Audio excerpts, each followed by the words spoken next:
सुख करता दुख हरता वार्ता विघ्नाची नुरवी पुरवी प्रेम कृपा जयाची सर्वांगी सुंदर उटी शेंदुराची कंठे झळके माळ मुक्ता फळाची जय देव जय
ಪರಸ್ಪರ ನಿರಂತರ ನಿಮ್ಮೆಲ್ಲರ ಸಹಕಾರ ಖಂಡಿತ ಬೇಕು. ನಿಮ್ಮ ಸ್ಟ್ರೆಂತ್ ನಮ್ಮ ಈ ಕಂಠರು ಇವತ್ತಿನ ಸಂಖ್ಯೆ ಇದು ಇನ್ನಷ್ಟು ಹೆಚ್ಚಾಗಬೇಕಂದ್ರೆ ನಿಮ್ಮೆಲ್ಲರ ಸಹಕಾರ ಮತ್ತು ಏನು ಹೇಳೋದು ಪ್ರೆಸೆಂಟ್ ಸಹಭಾಗಿತ್ವ ತುಂಬಾ ಮುಖ್ಯ ಇದೆ. ಇವತ್ತು ಒಳ್ಳೆ ಒಂದು ಸಮಯದಿಂದ ಸ್ಟಾರ್ಟ್ ಮಾಡೋಣ, ಪ್ರಾರಂಭಿಸೋಣ.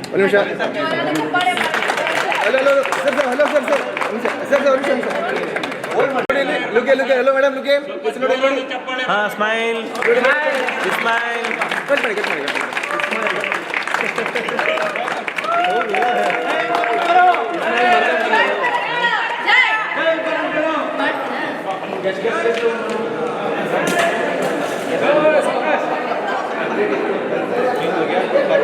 Guest.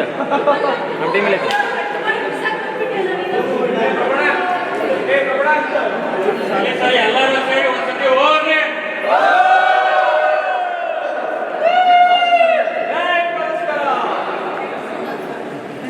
ಜೋಶು ಇನ್ನೊಂದ್ಸರಿ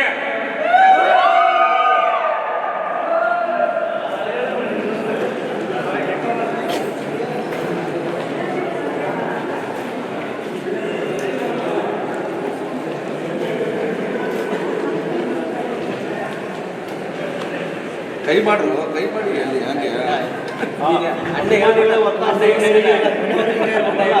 ಅಭಿಮಾನಿಗಳ ಒತ್ತಾಸೆಗಳಿಗೆ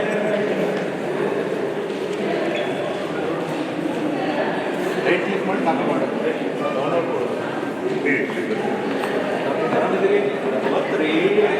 ಈಸಿ ಹೆಂಗೆ ಬರೀತೀರಿ ನಿಜ ಹಾಯ್ ಮಾಡಿರಿ ಹಾಯ್ ಯಾರಿಗೆ ನೋಡ್ರಿ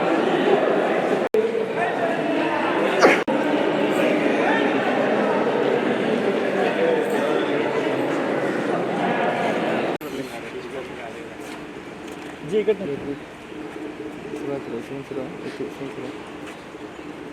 कवर ಆಗತ್ತಲ್ಲ ಹಾಂ ವೇಟ್ ಕ್ಲಿಯರ್ ಓಕೆ ಸರ್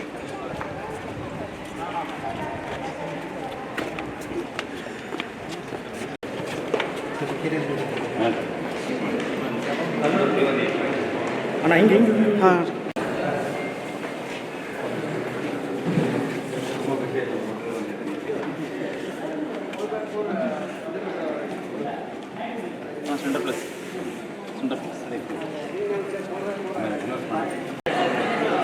ಸದಸ್ಯರಲ್ಲಿ ಒಂದು ಸಣ್ಣ ವಿನಂತಿ, ಯಾವತ್ತೂ ಮೀಟಿಂಗ್ಸಿಗೆ ಬಿಟ್ಟು ಕೊಡಬಾರ್ದಂತೆ, ನೀವೆಲ್ಲ ಮಾಡೋಕ್ಕಾಗುತ್ತಾ?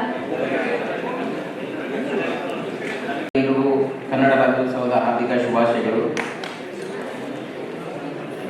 ನಮ್ಮ ಒಂದು ಹಬ್ಬ ಅಂತಂದ್ರೆ ಪ್ರತಿ ವರ್ಷ ನಡೀತಕ್ಕಂಥ ನಮ್ಮ ಒಂದು ಪರಸ್ಪರ ಸಮ್ಮಿಲನ ಕಾರ್ಯಕ್ರಮ. ಇಲ್ಲಿ ಬಂದಿರತಕ್ಕಂಥ 90% ಜನ ಕೇವಲ ಒಬ್ಬರನ್ನೊಬ್ಬರು ಭೇಟಿಯಾಗಿ ಬಂದಿದ್ದಾರೆ. ಅದೇ ಒಂದು ಹಬ್ಬ ಥರ ಸೃಷ್ಟಿಯಾಗುತ್ತೆ ಪ್ರತಿ ವರ್ಷ. ಆ ಹಬ್ಬ ಈಗ 4ನೇ ವರ್ಷ ಕಾಲಿಟ್ಟಿದೆ. ಇದ್ರ ಬಗ್ಗೆ ಯಾವ ರೀತಿ ಎಕ್ಸ್ಪ್ಲೈನ್ ಮಾಡ್ಬೇಕನ್ನೋದು ಕೂಡ ಕೆಲವೊಂದು ವರ್ಡ್ಸ್ ನಮ್ಮಲ್ಲಿ ಕಡಿಮೆ ಬಿಡುತ್ತೇನೋ ಅನ್ಬೋದು. ಯಾಕಂದ್ರೆ ಒಂದು ಸಣ್ಣ ಪರಿಕಲ್ಪನೆಯಿಂದ ಶುರುವಾದಂಥ ಈ ಒಂದು ಪರಸ್ಪರ ಅಂತಕ್ಕಂಥ ಒಂದು ಸಮೂಹ ಕೇವಲ ಒಂದು 5-6 ಜನ ನಮ್ಮ ಸಹೋದರಿಯರ ಒಂದು ಆಲೋಚನೆಯೊಂದಿಗೆ ಶುರುವಾದಂಥ ಕಾರ್ಯಕ್ರಮ 2022ರಲ್ಲಿ ನಾವು ಇಲ್ಲಿ ಶುರು ಮಾಡಿದ್ವಿ. ಅದು ಇನ್ನೊಂದು ನನಗೊಂದು ಹೆಮ್ಮೆ ವಿಚಾರ ಏನಪ್ಪಾ ಅಂತಂದ್ರೆ, ಆ ಕಾರ್ಯಕ್ರಮನ ಶುರು ಮಾಡಿದ್ದು ನಮ್ಮ ಒಂದು ಯೂಟ್ಯೂಬ್ ಚಾನಲ್ ಮುಖಾಂತರ, ನಮ್ಮ ಮನೆಯ ಮುಖಾಂತರ ನಾವು ಶುರು ಮಾಡಿದ್ದು ಅನ್ನೋದು ನನಗೆ ಯಾವಾಗಲೂ ಕೂಡ ಒಂದು ಗರ್ವದ ವಿಚಾರ. ಇಷ್ಟೊಂದು ದೊಡ್ಡ ಪರಿವಾರ ಇಡೀ ಕರ್ನಾಟಕ ತುಂಬ ನಾವು ಪಡ್ಕೊಂಡಿದ್ದೀವಿ ಅಂತಂದ್ರೆ ಅದು ಇಲ್ಲೆಲ್ಲ ಬಂದಿರತಕ್ಕಂಥ ನಿಸ್ವಾರ್ಥ ಮನೋಭಾವ. ಯಾರು ಕೂಡ ದುಡ್ಡಿನ ಒಂದು ಇದಕ್ಕೆ ಆಗಲಿ ಲಾಭಕ್ಕಾಗಲಿ ಬಂದಿರೋರಲ್ಲ. ಎಲ್ಲರೂ ಕೂಡ ನಮ್ಮ ಏನಾದರೂ ಒಬ್ಬರಿಗೆ ಒಳ್ಳೇದು ಮಾಡೋಣ, 4 ಜನಕ್ಕೆ ಒಳ್ಳೇದಾಗಲಿ ಅನ್ನೋ ಒಂದು ಮನೋಭಾವದಿಂದ ಇಲ್ಲಿ ಬಂದಿದ್ದೀವಿ. ಮೊದಲನೇ ಕಾರ್ಯಕ್ರಮನ ನಾವು ಬೆಂಗಳೂರಿನ ಯುವ ಪಥದಲ್ಲಿ ತುಂಬ ವಿಜೃಂಭಣೆಯಿಂದ ತುಂಬ ಹೆಚ್ಚು ಸದಸ್ಯರಂದರೆ ನಮ್ಮ ಆಡಿಟೋರಿಯಂನಲ್ಲಿ ಕೂಡ ಜಾಗ ಇದ್ದಿಲ್ಲ. ಆ ರೀತಿ ನಾವು ಸಮ್ಮಿಲನ ಕಾರ್ಯಕ್ರಮ ಶುರು ಮಾಡಿದ್ವಿ. ಅದಾದ್ಮೇಲೆ ಅಲ್ಲಿ ಪಾಲ್ಗೊಂಡಿರ್ತಕ್ಕಂಥ ಹಲವಾರು ಜನ ಇಲ್ಲರೂ ಇದ್ದೀರಿ. ಆದರೆ ಕೆಲವೊಂದು ಜನ ಬಂದಿಲ್ಲ, ಇರಲಿ ಪರವಾಗಿಲ್ಲ, ಮುಂದಿನ ದಿವಸದಲ್ಲಿ ಸೇರ್ಕೊಳ್ತಾರೆ. ಇನ್ನೊಂದು ಎಲ್ರಿಗೂ ರಿಕ್ವೆಸ್ಟು, ನಿಮ್ಮ ಒಂದು ಮೊಬೈಲನ್ನು ದಯವಿಟ್ಟು ಸೈಲೆಂಟ್ ಮಾಡಿ ಕಾರ್ಯಕ್ರಮ ಮುಗಿಯೋವರೆಗೂ. ಯಾಕಂದರೆ ಇವತ್ತೊಂದು ದಿವಸ ಎಲ್ಲರೂ ಕೂಡ ನಿಮ್ಮೊಂದು ಸ್ಟೇಟಸ್ನಲ್ಲಿ ಸೈಲೆಂಟ್ ಮೋಡ್ ಅಂತ ಹಾಕಿ. ಯಾಕಂದರೆ ಯಾರು ನಿಮಗೆ ಜಾಸ್ತಿ ಡಿಸ್ಟರ್ಬ್ ಮಾಡಲ್ಲ. ಯಾಕಂದರೆ ನಾವು ಇವತ್ತೊಂದು ಏನೋ ಕಲಿಯೋಕೆ ಬಂದಿದ್ದೀವಿ. ನಮ್ಮ ಮುಂದಿನ ಬದುಕಿಗೆ ಬೇಕಾಗ್ತಕ್ಕಂಥ ವಸ್ತುವನ್ನು, ಮುಂದಿನ ಬದುಕಿಗೆ ಬೇಕಾಗ್ತಕ್ಕಂಥ ಜ್ಞಾನವನ್ನು ಪಡೆಯೋಕೆ ನಾವಿಲ್ಲಿ ಬಂದಿದ್ದೀವಿ. ಆ ಜ್ಞಾನ ಪಡೆಯೋವನ್ನು ನಾವು ಕೊಡಗಿನ ಕುಶಾಲನಗರದಲ್ಲಿ ಮಾಡಿದ್ವಿ. ಹೀಗೆ ನಮ್ಮ ಒಂದು ಪರಸ್ಪರದ ಪ್ರಯಾಣ ಅಲ್ಲಿಂದ ಶುರುವಾಯಿತು. ಮತ್ತೆ ನಾವು 3ನೇ ಕಾರ್ಯಕ್ರಮ ನನ್ನ ಒಂದು ಸಾರಥ್ಯದಲ್ಲಿ ನಾವು ಕಳೆದ ವರ್ಷ ಬಳ್ಳಾರಿ ವಿಜಯನಗರದ ತುಂಗೆ ಒಡಿಲಾದಂಥ ತುಂಗಭದ್ರೆ ಡ್ಯಾಮ್ ಮುಂಡ್ರಾಬಾದಲ್ಲಿ ಮಾಡಿದ್ವಿ. ಅಲ್ಲಿಂದ ನಾವು ಮತ್ತೆ ಈಗ ಈ 4ನೇ ವರ್ಷದ ಕಾರ್ಯಕ್ರಮವನ್ನು ಕವಿಗಳ ನಾಡು, ಅದೇನಂದ್ರೆ ಎಜುಕೇಷನ್ ಹಬ್ ಅಂತಲೇ ಹೇಳ್ತೀವಿ, ಅದಂಥ ಒಂದು ಧಾರವಾಡದಲ್ಲಿ ನಮ್ಮ ದಯಾನಂದ್ ಅವರ ಸಾರಥ್ಯದಲ್ಲಿ ಮಾಡ್ತಾ ಇದ್ದೀವಿ. ಈ ಕಾರ್ಯಕ್ರಮ ನಮ್ಮ ಸಂಸ್ಥಾಪಕರು ಮತ್ತು ನಮ್ಮೆಲ್ಲರೂ ಕೂಡ ಹಿತೈಷಿಯಾಗಿರ್ತಕ್ಕಂಥ ನಮ್ಮ ಚಂದ್ರು ಸರ್ ಅವರು ಒಂದೇ ಒಂದು ಆಸೆ ಏನಪ್ಪ ಅಂದರೆ, ಪ್ರತಿಯೊಂದು ಜಿಲ್ಲೆಯಲ್ಲೂ ನಾವು ಒಂದು ಕಾರ್ಯಕ್ರಮನ ಮಾಡಬೇಕಾದ್ರೆ ನಿಮಗೆ ಒಂದು ಕೊಟ್ಟಿರ್ತಕ್ಕಂಥ ವೆಲ್ಕಮ್ ಕಿಟ್ಟಲ್ಲಿ ಒಂದು ನಾವು ಮಾರ್ಗಸೂಚಿಯ ಪಟ್ಟಿಯನ್ನು ಹಾಕಿದ್ದೀವಿ. ಆ ಪ್ರಕಾರ ಕಾರ್ಯಕ್ರಮ 2 ದಿವಸ ಇರುತ್ತೆ. ಇವತ್ತು ಕಾರ್ಯಕ್ರಮ ಇಲ್ಲಿ ಮುಗಿದು ಇನ್ನು ಸಂಜೆವರೆಗೂ ಇಲ್ಲಿ ಕಾರ್ಯಕ್ರಮ ಇರುತ್ತೆ. ಮತ್ತೆ ಸಂಜೆ ನಾವಿಲ್ಲಿಂದ ಬಸ್ಗಳ ಮುಖಾಂತರ 2 ದಿನ ಯಾರೆಲ್ಲ ಬಂದಿದ್ದೀರಿ, 2ನೇ ದಿನ ಕಾರ್ಯಕ್ರಮಕ್ಕೆ ದಾಂಡೇಲಿಗೆ ಹೊರಡ್ತೀವಿ. ನಾಳೆ ಅಲ್ಲಿ ನಮ್ಮೊಂದು 2ನೇ ದಿವಸದ ಕಾರ್ಯಕ್ರಮ ಇರುತ್ತೆ. ಆ ಒಂದೆಲ್ಲ ಸಂಪೂರ್ಣ ಮಾಹಿತಿ ಆ ಒಂದು ಪಟ್ಟಿಯಲ್ಲಿ ಇರುತ್ತೆ. ದಯವಿಟ್ಟು ಎಲ್ಲರೂ ಅದನ್ನು ಫಾಲೋ ಮಾಡಿ ಈ ಒಂದು ಕಾರ್ಯಕ್ರಮನ ಯಶಸ್ವಿಗೊಳಿಸಲು ಸಹಕರಿಸ್ತೀರಿ ಅಂತ ಹೇಳ್ತಾ ಈ ಒಂದು 2 ಮಾತನ್ನು ಮುಗಿಸ್ತೀನಿ. ನಮಸ್ಕಾರ.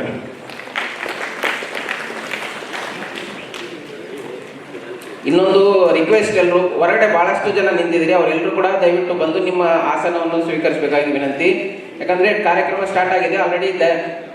ನಮ್ಮ ಗೆಸ್ಟ್ಗಳೆಲ್ಲರೂ ಬಂದಾಗಿದೆ. ನೀವು ಕಾರ್ಯಕ್ರಮ ಸ್ಟಾರ್ಟ್ ಆದಾಗ ಯಾರು ಕೂಡ ಮಧ್ಯದಲ್ಲಿ ಎದ್ದು ಅಡ್ಡಾಡಬಾರ್ದು. ದಯವಿಟ್ಟು ಎಲ್ಲರೂ ಕೂಡ ಒಳಗಡೆ ಬನ್ನಿ. Thank you. ಸನ್ನಿಧಿಯಿಂದ ಕಂಗೊಳಿಸಲು ಬಂದಿರುವ ಗೌರವಿತ ಅತಿಥಿಗಳಿಗೆ ಆತ್ಮೀಯವಾಗಿ ಸ್ವಾಗತಿಸೋಣ. ಮೊದಲನೇದಾಗಿ ಅಮೆರಿಕ ಥೀಟಾ ಡೈನಮಿಕ್ಸ್ ಸಂಸ್ಥೆಯ AI ಮತ್ತು ಸೈಬರ್ ಸೆಕ್ಯೂರಿಟಿ ನಿರ್ದೇಶಕರು, ವಿಜ್ಞಾನ ಮತ್ತು ಸಾಹಿತ್ಯಗಳನ್ನು ಒಗ್ಗಟ್ಟುಗೊಳಿಸುವ ವಿಶಿಷ್ಟ ಚಿಂತಕರು ಹಾಗೂ ಇಂದಿನ ಕಾರ್ಯಕ್ರಮದಲ್ಲಿ ಮತ್ತು ಅತಿಥಿಗಳು ಡಾಕ್ಟರ್ ಉದಯಶಂಕರ್ ಪುರಾಣಿಕ್ ಸರ್ ಅವರನ್ನು ಚಪ್ಪಳೆ ಮೂಲಕ ವೇದಿಕೆಯ ಜೋರಾಗಿ ಚಪ್ಪಳೆ ಮೂಲಕ ಸ್ವಾಗತಿಸೋಣ.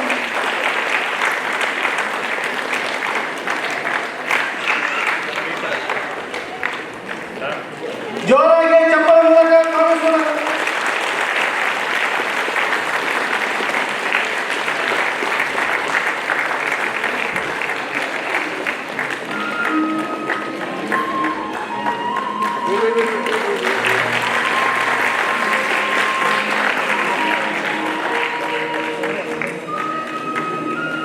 ನೆಕ್ಸ್ಟ್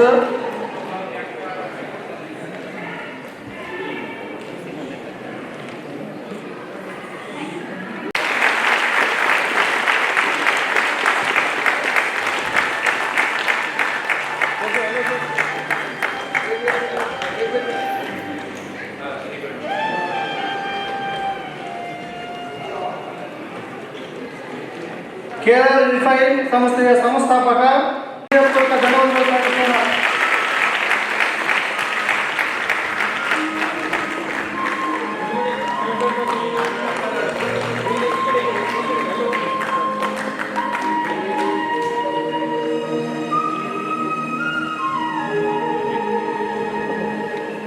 ತುಂಬ ಹೃದಯಪೂರ್ವಕ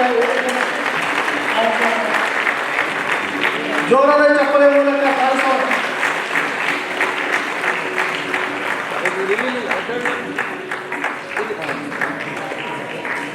ನಮ್ಮ ನೆಚ್ಚಿನ ಪರಸ್ಪರ ಸಮೂಹ ಸಾಹಿತ್ಯ ಲೋಕದ ಮೆಚ್ಚಿನ ಕವಿ ಜೋರಾದ ಚಪ್ಪಲೆ ಮೂಲಕ ಬರಲಿ ಚಪ್ಪಲೆ ಜೋರಾಗಿ.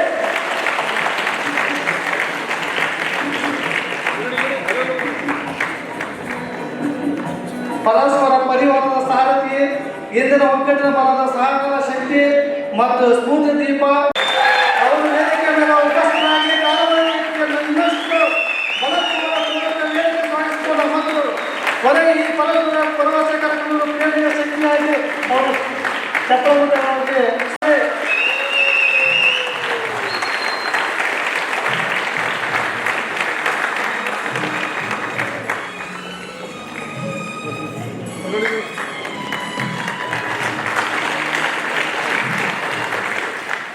ಇಂತಹ ಕನ್ನಡ ಎಲ್ಲ ಜಿಲ್ಲೆಯಿಂದ ಭರವಸೆ ಕಾರ್ಯಕ್ರಮಕ್ಕೆ ಸೇರುವ ಸದಸ್ಯರ ಗಮನಕ್ಕೆ ಇಂದಿನ ಕಾರ್ಯಕ್ರಮದ ಬೆಳಕಿನ ಕಿರಣ ಸೇರಿದಂತಹ ನಿಮ್ಮೆಲ್ಲರಿಗೆ ಹೇಳುವ ಬಯಸುತ್ತೇನೆ. ಒಗ್ಗಟ್ಟಿನ ಈ ಬೆಳಕು ಹೀಗೆ ಸದಾ ಒಲಿಯಲಿ.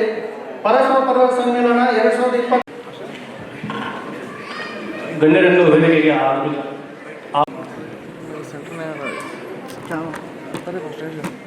ಸ್ಟೇಜ್ ಆಡ್ತಾರೆ ಬನ್ನಿ.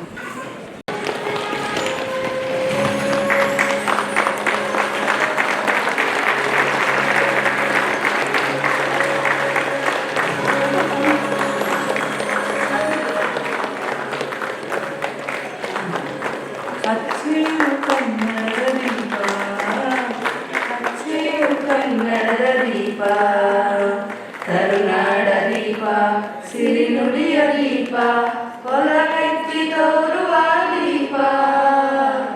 ಅಚ್ಚೇವು ಕನ್ನಡದ ದೀಪ, ಅಚ್ಚೇವು ಕನ್ನಡದ ದೀಪ.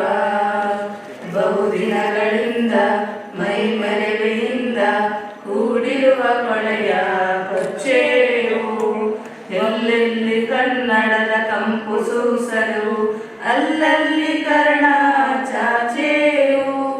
ಬಹುದಿನಗಳಿಂದ ಮೈ ಮರೆವೆಯಿಂದ ಕೂಡಿರುವ ಕೊಳೆಯ ಕೊಚ್ಚೇವು. ಎಲ್ಲೆಲ್ಲಿ ಕನ್ನಡದ ಕಂಪು ಸೂಸಲು ಅಲ್ಲಲ್ಲಿ ಕರ್ಣ ಚಾಚೇವು. ನಡುನಾಡೆ ಇರಲಿ ಗಡಿನಾಡೆ ಇರಲಿ ಕನ್ನಡದ ಕಲೆಯ ಕೆಚ್ಚೇವು. ನಡುನಾಡೆ ಇರಲಿ ಗಡಿನಾಡೆ ಇರಲಿ ಕನ್ನಡದ ಕಲೆಯ ಕೆಚ್ಚೇವು. ಮರತೇವು ಮರವ ತೆರೆದೇವು ಮನವ, ತೆರೆದೇವು ಬಲವ ಹಿರಿಯನಪ. ನರನರವನೆಲ್ಲ ಉರಿಗೊಳಿಸಿ ಹೊಸೆದು ಹಚ್ಚೇವು ಕನ್ನಡದ ದೀಪ, ಹಚ್ಚೇವು ಕನ್ನಡದ ದೀಪ. ಕಲ್ಪನೆಯ ಕಣ್ಣು ಅರಿವನ ಕಸಾಲು ದೀಪಗಳ ಬೆಳಕ ಬೀರೇವು. ಹಚ್ಚಿರುವ ದೀಪದಲ್ಲಿ ತಾಯ ರೂಪ ಅಚ್ಚಳಿಯದಂತೆ ತೋರೇವು.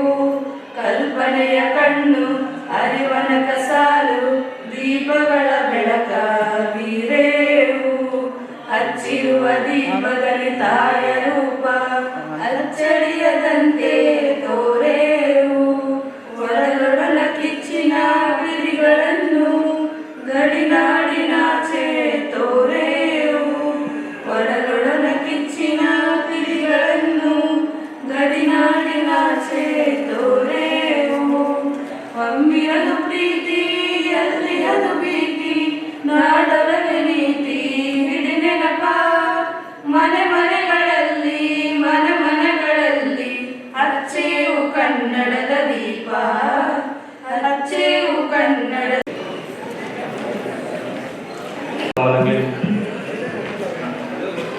ಹಿರಿಯ ಪರಸ್ಪರ ನಾಯಕರಿಗೆ ಈಗ ನಮನವನ್ನು ನಮ್ಮ ಗಣ್ಯರು ಸಲ್ಲಿಸಲಿದ್ದಾರೆ. ಪುಷ್ಪನಮನವನ್ನು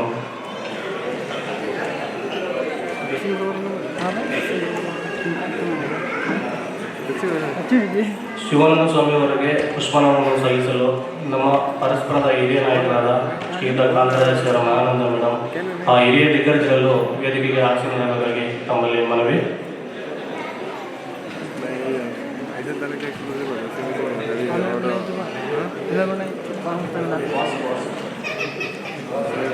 ಹಾಗೂ ಮಂಡ್ಯ ಜಿಲ್ಲೆಯ ಸದಸ್ಯರು ವಾಸು ಸರ್, ನೀವು ಸಹ ವೇದಿಕೆ ಮೇಲೆ ಬಂದು ಶಿವಾನಂದ ಸ್ವಾಮಿ ಅವರಿಗೆ ಪುಷ್ಪ ನಮನವನ್ನು ಸಲ್ಲಿಸಬೇಕಂತ ಕೇಳ್ಕೊಳ್ತೀವಿ.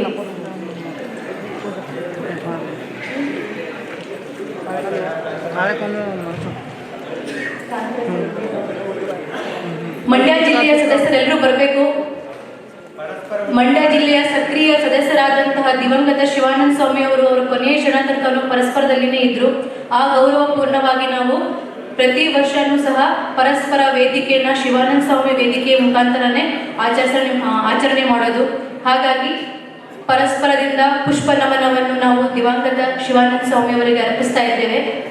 ಮಂಡ್ಯ ಜಿಲ್ಲೆಯ ಎಲ್ಲ ಸದಸ್ಯರು ಹಾಗೂ ಪರಸ್ಪರದ ಹಿರಿಯರು ಎಲ್ಲರೂ ಸಹ ಪುಷ್ಪ ನಮನವನ್ನು ಸಲ್ಲಿಸಬೇಕು.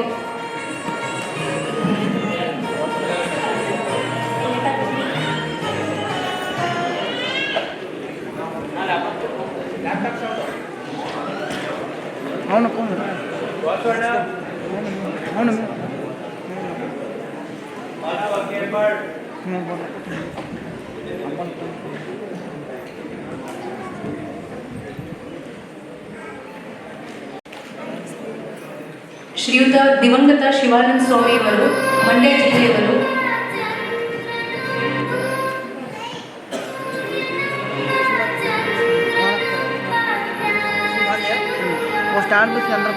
ಪರಸ್ಪರ ಹುಟ್ಟಿನಿಂದ ಅವರು ಕೊನೆ ಕ್ಷಣ ತನಕನೂ ಅವರು ಪರಸ್ಪರಗಾಗಿನೇ ಸಮಯ ಕೊಡ್ತಿದ್ರು. ಪರಸ್ಪರ ಸಕ್ರಿಯ ಸದಸ್ಯ ಅಂತಾನೆ ಹೇಳ್ಬೋದು. ಆ ಗೌರವಪೂರ್ಣಕವಾಗಿ ಇವತ್ತು ನಾವು ಅವರಿಗೆ ಪುಷ್ಪ ನಮನವನ್ನು ಸಲ್ಲಿಸಿದ್ದೇವೆ.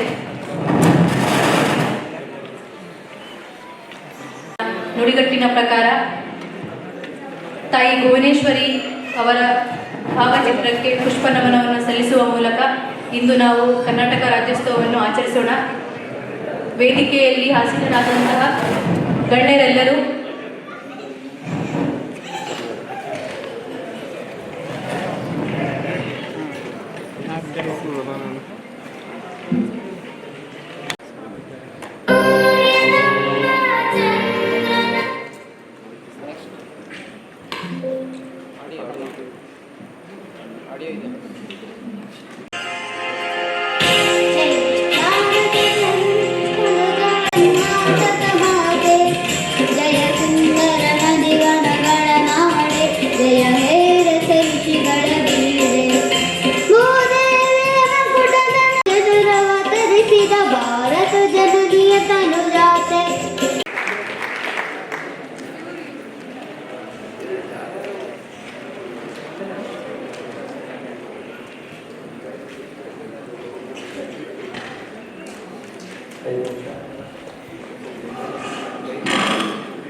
ಸೊ ಎಲ್ರಿಗೂ ಭಯ, ನಾನು ಜಾಸ್ತಿ ಮಾತಾಡ್ತೀನಿ ಅಂತ ಮೊದಲೇ ಹೇಳ್ತಾ ಇದ್ದೆ.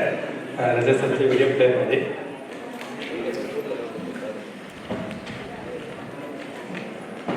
ಇವತ್ತೆಲ್ರಿಗೂ ಪ್ರಾಮಿಸ್ ಮಾಡ್ತೀನಿ ಜಾಸ್ತಿ ಮಾತಾಡಲ್ಲ ನಾನು. ಸೊ ಇವತ್ತು ಕೇಳಬೇಕಾದ್ರೆ ಹಿರಿಯರು ಬಂದಿದ್ದಾರೆ, ನಮ್ಮ ಭಾಗ್ಯ, ದೊಡ್ಡ ಮಹಾನುಭಾವರು ಬಂದಿದ್ದಾರೆ, ಅವರಿಂದ ಕಲಿಯೋಂಥದ್ದು ತುಂಬ ಇರುತ್ತೆ. ಸೊ ನಿರಂತರವಾಗಿ ಯಾವಾಗಲೂ ಜೊತೆಲೇ ಇರೋದ್ರಿಂದ ನಾವು ಯಾವಾಗಲೂ ಕೂಡ ಮಾತಾಡ್ತಾ ಇರ್ತೀವಿ. ಈಗಾಗಲೇ ಇದು ಹೊಸ ಪರಸ್ಪರ ಅಲ್ಲ. ಸೊ 4ನೇ ವರ್ಷದ ಸಮ್ಮೇಳನ ಕಾರ್ಯಕ್ರಮ ಇರೋದ್ರಿಂದ ಪ್ರತಿಯೊಬ್ಬರಿಗೂ ಪರಸ್ಪರ ಅಂದರೆ ಏನು, ಹೇಗೆ ನಡ್ಕೊಂಡು ಬಂದಿದೆ, ಹೀಗೆಲ್ಲ ಚಟುವಟಿಕೆ ನಡೆಸುತ್ತೆ ಅನ್ನೋದು ನಿಮಗೆಲ್ಲ ಗೊತ್ತಿರೋದು. ಸೊ ಅದನ್ನು ಚುಟುಕಾಗಿ ನಾವು 14 ವಿಭಾಗಗಳಿದೆ, ವಿಭಾಗಗಳ ಬಗ್ಗೆ ನಾವು ಮಾತಾಡಬೇಕಾಗುತ್ತೆ. ಅದಕ್ಕಿಂತ ಹೆಚ್ಚಾಗಿ ಈ ಪರಸ್ಪರ ಹುಟ್ಟಿಗೆ ಕಾರಣಕರ್ತರಾದವರು, ಸೊ ಅವ್ರನ್ನ ನೆನೆಸ್ಕೋಬೇಕು. ಈಗಾಗಲೇ ನಾವು ಶಿವಾನಂದ ಸ್ವಾಮಿಯವರಿಗೆ ಪುಷ್ಪಾರ್ಚನೆ ಮಾಡಿದ್ವಿ. ಸಾಕಷ್ಟು ಜನಕ್ಕೆ ಈ ವ್ಯಕ್ತಿ ಯಾರು ಅಂತ ಕೂಡ ಗೊತ್ತಿರೋದಿಲ್ಲ. ಯಾಕಂದರೆ ಕೆಲವರೆಲ್ಲ ಹೊಸಬರು ಇರ್ತೀವಿ. ನಾವು ಯಾವಾಗಲೂ ಪರಸ್ಪರದಲ್ಲಿ ಹೊಸ ಮಕ್ಕಳು ಅಥವಾ 0 to hero ಅನ್ನೋದೊಂದು ಕಾನ್ಸೆಪ್ಟ್ ಇಟ್ಕೊಂಡು ಪ್ರತಿ ಬಾರಿ ಕೂಡ ನಾವು ಹೊಸಬರಿಗೆ ಅವಕಾಶ ಅಂತ ಮಾಡ್ತಾ ಇರ್ತೀವಿ. ಈ ಒಂದು ಸಮ್ಮೇಳನ ಕಾರ್ಯಕ್ರಮಕ್ಕೆ 1000 ಜನ ಸೇರಿಸಿ ಕಾರ್ಯಕ್ರಮ ಮಾಡೋದಕ್ಕಿಂತ ವರ್ತ್ ಅಂದರೆ ವ್ಯಾಲ್ಯೂ ಇರುವಂಥ ಒಂದು ಗುಣಮಟ್ಟದ ಕಾರ್ಯಕ್ರಮ ಮಾಡಬೇಕು. ಪ್ರತಿಯೊಬ್ಬರ ಬದುಕಿಗೆ ದಾರಿ ತೋರಿಸಿ ಆ ಸಕ್ಸಸ್ ಸ್ಟೋರಿನ ನಾವಿಲ್ಲಿ ಪರಸ್ಪರದ ಬಗ್ಗೆ ರಾಜ್ಯಸಭಾ ವಿಡಿಯೋ ಪ್ಲೇ ಮಾಡಿದ್ದಾರೆ, ನೋಡ್ತಾ ಇದ್ದೀವಿ.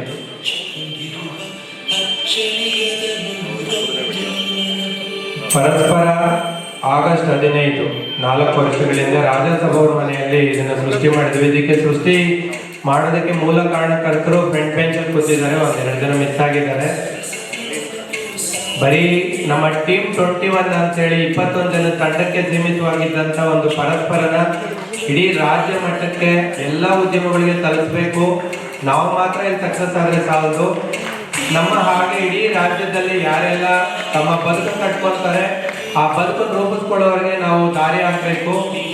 ನಾವು ಪ್ರತಿನಿತ್ಯ ನಮ್ಮ ದುಡಿಮೆಯ ಜೊತೆಯಲ್ಲಿ ನಮ್ಮ ಆದಾಯದ ಗಳಿಕೆಯನ್ನು ಬೇರೆಯವ್ರಿಗೂ ತೋರಿಸಿ ನಮ್ಮ ಜೊತೆಯಲ್ಲಿ ಅವರು ಉನ್ನತ ಸ್ಥಾನಕ್ಕೆ ಏರೋ ರೀತಿ ಮಾಡಬೇಕು ಅಂತೇಳಿ ಹೆಣ್ಮಕ್ಳಲ್ಲಿ ಕೂತಿದ್ದಾರೆ. ಸುಜಾತಕ್ಕ ಆಗ್ಬೋದು, ಬಾಗಲಕೋಟೆಯಿಂದ ಬಂದಿದ್ದಾರೆ.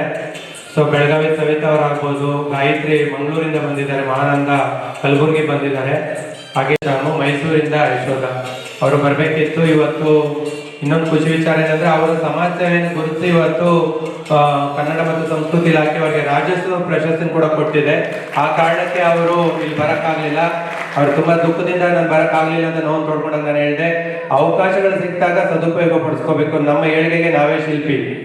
ಈ ಪರಸ್ಪರದಲ್ಲಿ ಯಾವಾಗಲೂ ಒತ್ತಿ ಹೇಳ್ತಾ ಇರ್ತೀನಿ, ನಮ್ಮನ್ನ ಯಾರೋ ಬಂದು ಉದ್ಧಾರ ಮಾಡ್ತಾರೆ ಅಥವಾ ನಮ್ಮನ್ನ ಏಳಿಗೆಯನ್ನ ಕಾಣೋದಕ್ಕೆ ನೋಡ್ತಾರೆ ಅಂದ್ರೆ ತುಂಬಾ ಸ್ವಾರ್ಥ ಜಗತ್ತಲ್ಲಿ ನಮ್ಮ ಏಳಿಗೆಗೆ ನಾವೇ ಶಿಲ್ಪಿಗಳಾಗಬೇಕು, ನಮ್ಮನ್ನ ನಾವೇ ಕೆತ್ಕೋಬೇಕು.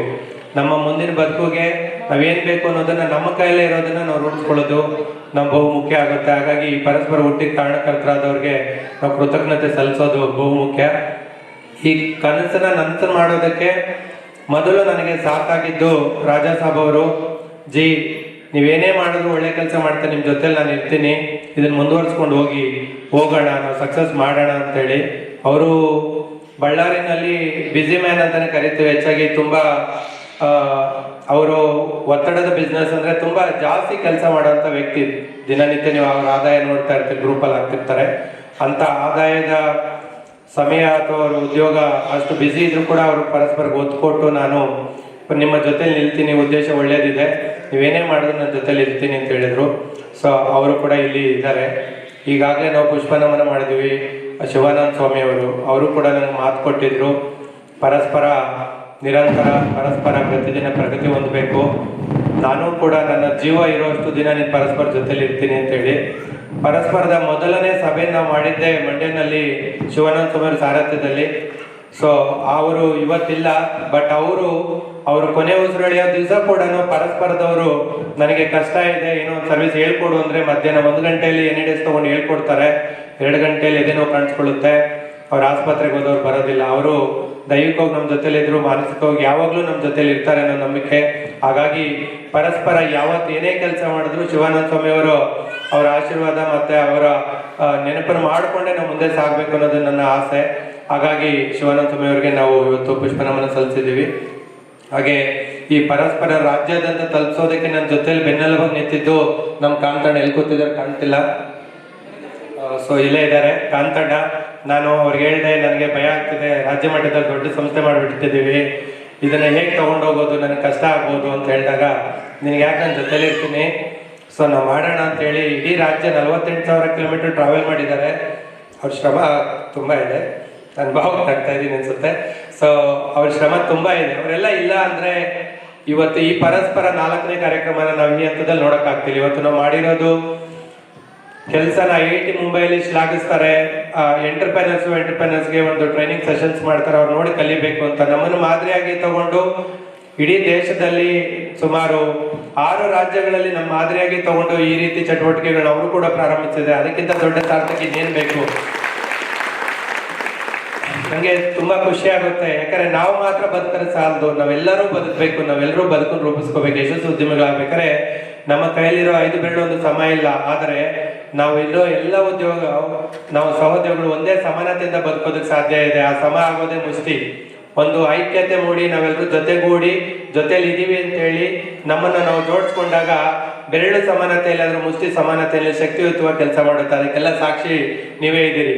106 ಕಿಲೋಮೀಟರ್ ಟ್ರಾವೆಲ್ ಮಾಡಿ ರಾತ್ರಿ ಹಗಲು ಅನ್ನೋದು ಬಿಟ್ಟು 4 ದಿನ ನಿಮ್ಮ ಬಿಸ್ನೆಸ್ ಬಿಟ್ಟು ನೀವೆಲ್ಲರೂ ಕೂಡ ಇಲ್ಲಿ ಬಂದಿದ್ದೀರಿ. ಇತ್ತೀಚೆಗೆ ನಾನೊಂದು ಪೋಲ್ ಕೂಡ ಹಾಕಿದೆ ಗ್ರೂಪಲ್ಲಿ, ನಿಮಗೆ ಪ್ರಶಸ್ತಿ ಬೇಕಾ, ದಾಂಡೇಲಿ ಪ್ರವಾಸ ಬೇಕಾ, ತರಬೇತಿ ಬೇಕಾ, ಅಥವಾ ಪರಸ್ಪರ ಸಮ್ಮಿಲನದಲ್ಲಿ ಒಬ್ಬರನ್ನೊಬ್ಬರು ಮುಖಾಮುಖಿ ಭೇಟಿ ಬೇಕಾ ಅಂದಾಗ 100ಕ್ಕೆ 100 ಜನ ನನಗೆ ಪರಸ್ಪರ ಸಮ್ಮಿಲನನೇ ಬೇಕು, ನಾವು ಒಬ್ಬರನ್ನೊಬ್ಬರು ಭೇಟಿ ಮಾಡ್ತೀವಿ ಅಂತ ಹೇಳಿದಾಗ ನಂಗೆ ಹೃದಯ ತುಂಬಿ ಬಂತು. ಇದೇ ಅಲ್ವಾ ಸಾರ್ಥಕತೆ, ಇದೇ ಅಲ್ವಾ ಪರಸ್ಪರ ಅಂತ. ಪರಸ್ಪರ ನಾವು ಶುರು ಮಾಡಿದ್ದು ಮಾನವತಾ ವೇದಿಕೆ. ಮಾನವತಾ ವೇದಿಕೆ ಅಂದ್ರೆ ಒಬ್ರಿಗೊಬ್ರು ಕಷ್ಟ ಅಂದಾಗ ಸಹಾಯ ಮಾಡೋಣ ಅಂತ. ಬರೀ ಮಾನವತಾ ವೇದಿಕೆಯಲ್ಲಿ ಒಬ್ರು ಕಷ್ಟ ಅಂದಾಗ ಸಹಾಯ ಮಾಡಿದ್ರೆ ಸಾಕಾಗೋದಿಲ್ಲ. ಇದನ್ನ ಬಹು ವಿಭಾಗಗಳಾಗಿ ತಗೊಂಡು ಹೋಗ್ಬೇಕು. ಯಾರಿಗೆ ಯಾವ ಕ್ಷೇತ್ರದಲ್ಲಿ ಆಸಕ್ತಿ ಇರುತ್ತೋ ಆ ಕ್ಷೇತ್ರದಲ್ಲಿ ಪರಸ್ಪರ ಮುಂದೆ ತಗೊಂಡೋದಾಗ ಎಲ್ಲರಿಗೂ ಕೂಡ ಇದು ಒಂದು ದೊಡ್ಡ ಮಟ್ಟದ ವೇದಿಕೆ ಆಗಿ ಅವ್ರ ಬದುಕಿಗೆ ದಾರಿ ಆಗುತ್ತೆ ಅಂತ ಸೊ ನಮ್ಮ ತಂಡ ಕೇಳಿದಾಗ ಪರಸ್ಪರದ 14 ವಿಭಾಗಗಳನ್ನ ನಾವು ಸೃಷ್ಟಿ ಮಾಡಿದ್ದೀವಿ. ಸೊ ಇದೇ ರಾಜ್ಯಸಭಾ ಪೋಸ್ಟರ್ ನಮ್ಮದು ವಿಂಗ್ಸ್ ಬಗ್ಗೆ. ಸೊ ವಿಂಗ್ ಇದ್ದಿದ್ರೆ ಪೋಸ್ಟರ್ ಡಿಸ್ಪ್ಲೇ ಮಾಡಿದ್ದು. ಸೊ ಜಾಸ್ತಿ ಟೈಮ್ ತಗೊಳ್ಳಲ್ಲ ಅಂತ ಆಗಲೇ ಜಾಸ್ತಿ ಆಗಿದೆ, ಇನ್ನು 2 ನಿಮಿಷ ಮುಗಿಸ್ಬಿಡ್ತೀನಿ.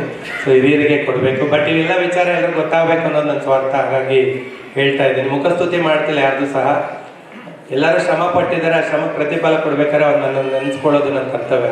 ವರ್ಷಕ್ಕೊಮ್ಮೆ ನಾನು ಸೇರುವಂಥ ಸಮ್ಮೇಳನ ಕಾರ್ಯಕ್ರಮದಲ್ಲಿ. ಸೊ ನಾನು ಮೊದಲೇ ಹೇಳಿದೆ, ನಾನು ಭಾಷಣಕಾರನೆಲ್ಲ ಮಾತುಗಾರ ಅಷ್ಟೇ. ಇನ್ನೊಂದಿದೆ ಅಲ್ಲೋ ಗ್ರೂಪಲ್ಲಿ ಪೋಸ್ಟ್ ಮಾಡಿರ್ತೀನಿ. ಈ ಪರಸ್ಪರಕ್ಕೆ ಮೊದಲು ಜೀವ ತುಂಬಿದ್ದು ಡಿಸೈನು ಲೋಗೋಸ್ ಅಂತೇಳಿ ನಮ್ಮ ಸತ್ಯನಾರಾಯಣ ಮೂರ್ತಿ ಅವರು ನಮ್ಮ ಜೊತೆಯಲ್ಲಿಲ್ಲ, ಆದರೂ ಕೂಡ ಅವ್ರನ್ನ ನೆನೆಸ್ಕೋಬೇಕು. ಸೋಷಿಯಲ್ ಮೀಡಿಯಾ ಆಗ್ಬೋದು, ಲೋಗೋಸ್ ಆಗ್ಬೋದು, ಪ್ರತಿಯೊಂದು ಕೂಡ ಮಾಡಿಕೊಟ್ರು. ತದನಂತರ ನಮ್ಮ ಅರ್ಜುನ್ ರಶ್ಮಿ ದಂಪತಿಗಳು ಇದನ್ನು ನಿರಂತರವಾಗಿ ಎಲ್ರಿಗೂ ತಲುಪಿಸೋ ರೀತಿಯಲ್ಲಿ ಹಗಲು ರಾತ್ರಿ ಅಂದರೆ ಶ್ರಮವಹಿಸಿ ಕೆಲಸ ಮಾಡ್ತಿದ್ದಾರೆ. ಸೊ ಹೋಗ್ಲಿ ಬಿಡಿ, ಬ್ಯಾನರಲ್ಲೇ ಇದೆ. ಸೊ ಬ್ಯಾನರಲ್ಲೇ ಲೋಗೋಸ್ ಹಾಕ್ತಿದ್ದಾರೆ. ಇಲ್ಲಿ 14 ವಿಭಾಗಗಳು ಕಾಣ್ತಿದೆ. ಎಲ್ಲರೂ ಕೂಡ ಅವರವ್ರ ವಿಭಾಗಗಳಲ್ಲಿ ಚಟುವಟಿಕೆಗಳು ಮಾಡ್ತೀರಿ. ಸಾಕಷ್ಟು ಜನ ಫಲಾನುಭವಿಗಳು ಕೂಡ ಇದ್ದಾರೆ. ಸೊ ಚುಟುಕಾಗಿ ಹೇಳ್ಬೇಕಾದ್ರೆ ನಮ್ಮ ಮಾನವತಾ ವೇದಿಕೆ ಯಾರಿಗೆ ಆಪತ್ ಕಾಲದಲ್ಲಿ ಅವ್ರಿಗೆ ಕಷ್ಟ ಅನಿಸುತ್ತೆ ಆ ಸಮಯದಲ್ಲಿ ಮಾನವೀಯತೆ ಮೆರೆದು ಅವರ ಕುಟುಂಬ ಅಥವಾ ಇಡೀ ಕರ್ನಾಟಕದಲ್ಲಿ ಅವ್ರದ್ದೊಂದು ದೊಡ್ಡ ಕುಟುಂಬ ಇದೆ, ಅವ್ರ ಕಷ್ಟಕ್ಕೆ ಸ್ಪಂದಿಸುತ್ತೆ ಅನ್ನೋ ಒಂದು ಧೈರ್ಯ ತುಂಬಿಸೋ ನಿಟ್ಟಲ್ಲಿ ಸಾಕಷ್ಟು ಸಾಮಾಜಿಕ ಚಟುವಟಿಕೆಗಳು ಮಾಡ್ತಾ ಬಂದಿದೆ. ಅದನ್ನು ಪಟ್ಟಿ ಹೇಳಿದ್ರೆ ದೊಡ್ಡದೇ ಆಗುತ್ತೆ, ಯಾಕಂದ್ರೆ 4 ವರ್ಷಗಳಲ್ಲಿ ನಾವು 100 ಜನ 1000 ಜನ ಸಹಾಯ ಮಾಡಿದ್ದೀವಿ. ಸೊ ನಾವು ಮಾಡೋಂಥ ಸಹಾಯನ ಯಾವತ್ತೂ ಕೂಡ ಹೆಸರು ಹೇಳಿ ನೆನೆಸ್ಕೊಳ್ಳೋದು ಸಮಂಜಸ ಅಲ್ಲ. ಸೊ ಸಾಮಾಜಿಕವಾಗಿ ಮಾನವತಾ ವೇದಿಕೆ ಇವತ್ತು ಧೈರ್ಯ ತುಂಬುತ್ತೆ. ಎಷ್ಟೋ ಜನ ಫೋನ್ ಮಾಡ್ತಾರೆ, ಹಣ ಬೇಡ ಅಣ್ಣ, ನನ್ನ ಧೈರ್ಯ ಕೊಡಿ ಸಾಕು, ನಿಮ್ಮ ಹತ್ರ 10 ನಿಮಿಷ ಮಾತಾಡ್ತೀನಿ, ನನ್ನೊಂದು ಕಷ್ಟ ಇದೆ, ಅದಕ್ಕೆ ಪರಿಹಾರ ಕೊಡ್ತೀರೋ ನಂಬಿಕೆ ಇದೆ, ಸೊ ನೀವು ಸಹಾಯ ಮಾಡಿ ಅಂತ ಕೇಳ್ತಾರೆ. ಅವ್ರಿಗೆ ಹಣ ಬೇಕಾಗಿಲ್ಲ, ಧೈರ್ಯದ ಒಂದು ಸಾಂತ್ವನದ ಮಾತಷ್ಟೇ ಸಾಕು ಅಂತ ಹೇಳ್ತಾರೆ. ಮಾನವತಾ ವೇದಿಕೆ ಇವತ್ತು ನಿರಂತರವಾಗಿ ರಾಜ್ಯಾದ್ಯಂತ ಸಾಕಷ್ಟು ಜನ ಫಲಾನುಭವಿಗಳು ಕೂಡ ಇಲ್ಲೇ ಇರ್ತೀವಿ, ನಮ್ಮ ಒಳಗಡೆನೇ ಇದ್ದೀರಿ. ಎಲ್ಲರೂ ಕೂಡ ತಮ್ಮ ತನು ಮನ ಧನ ಸಹಾಯ ಮಾಡಿ ಅವ್ರ ಕೈ ಹಿಡಿದಿದ್ದೀರಿ.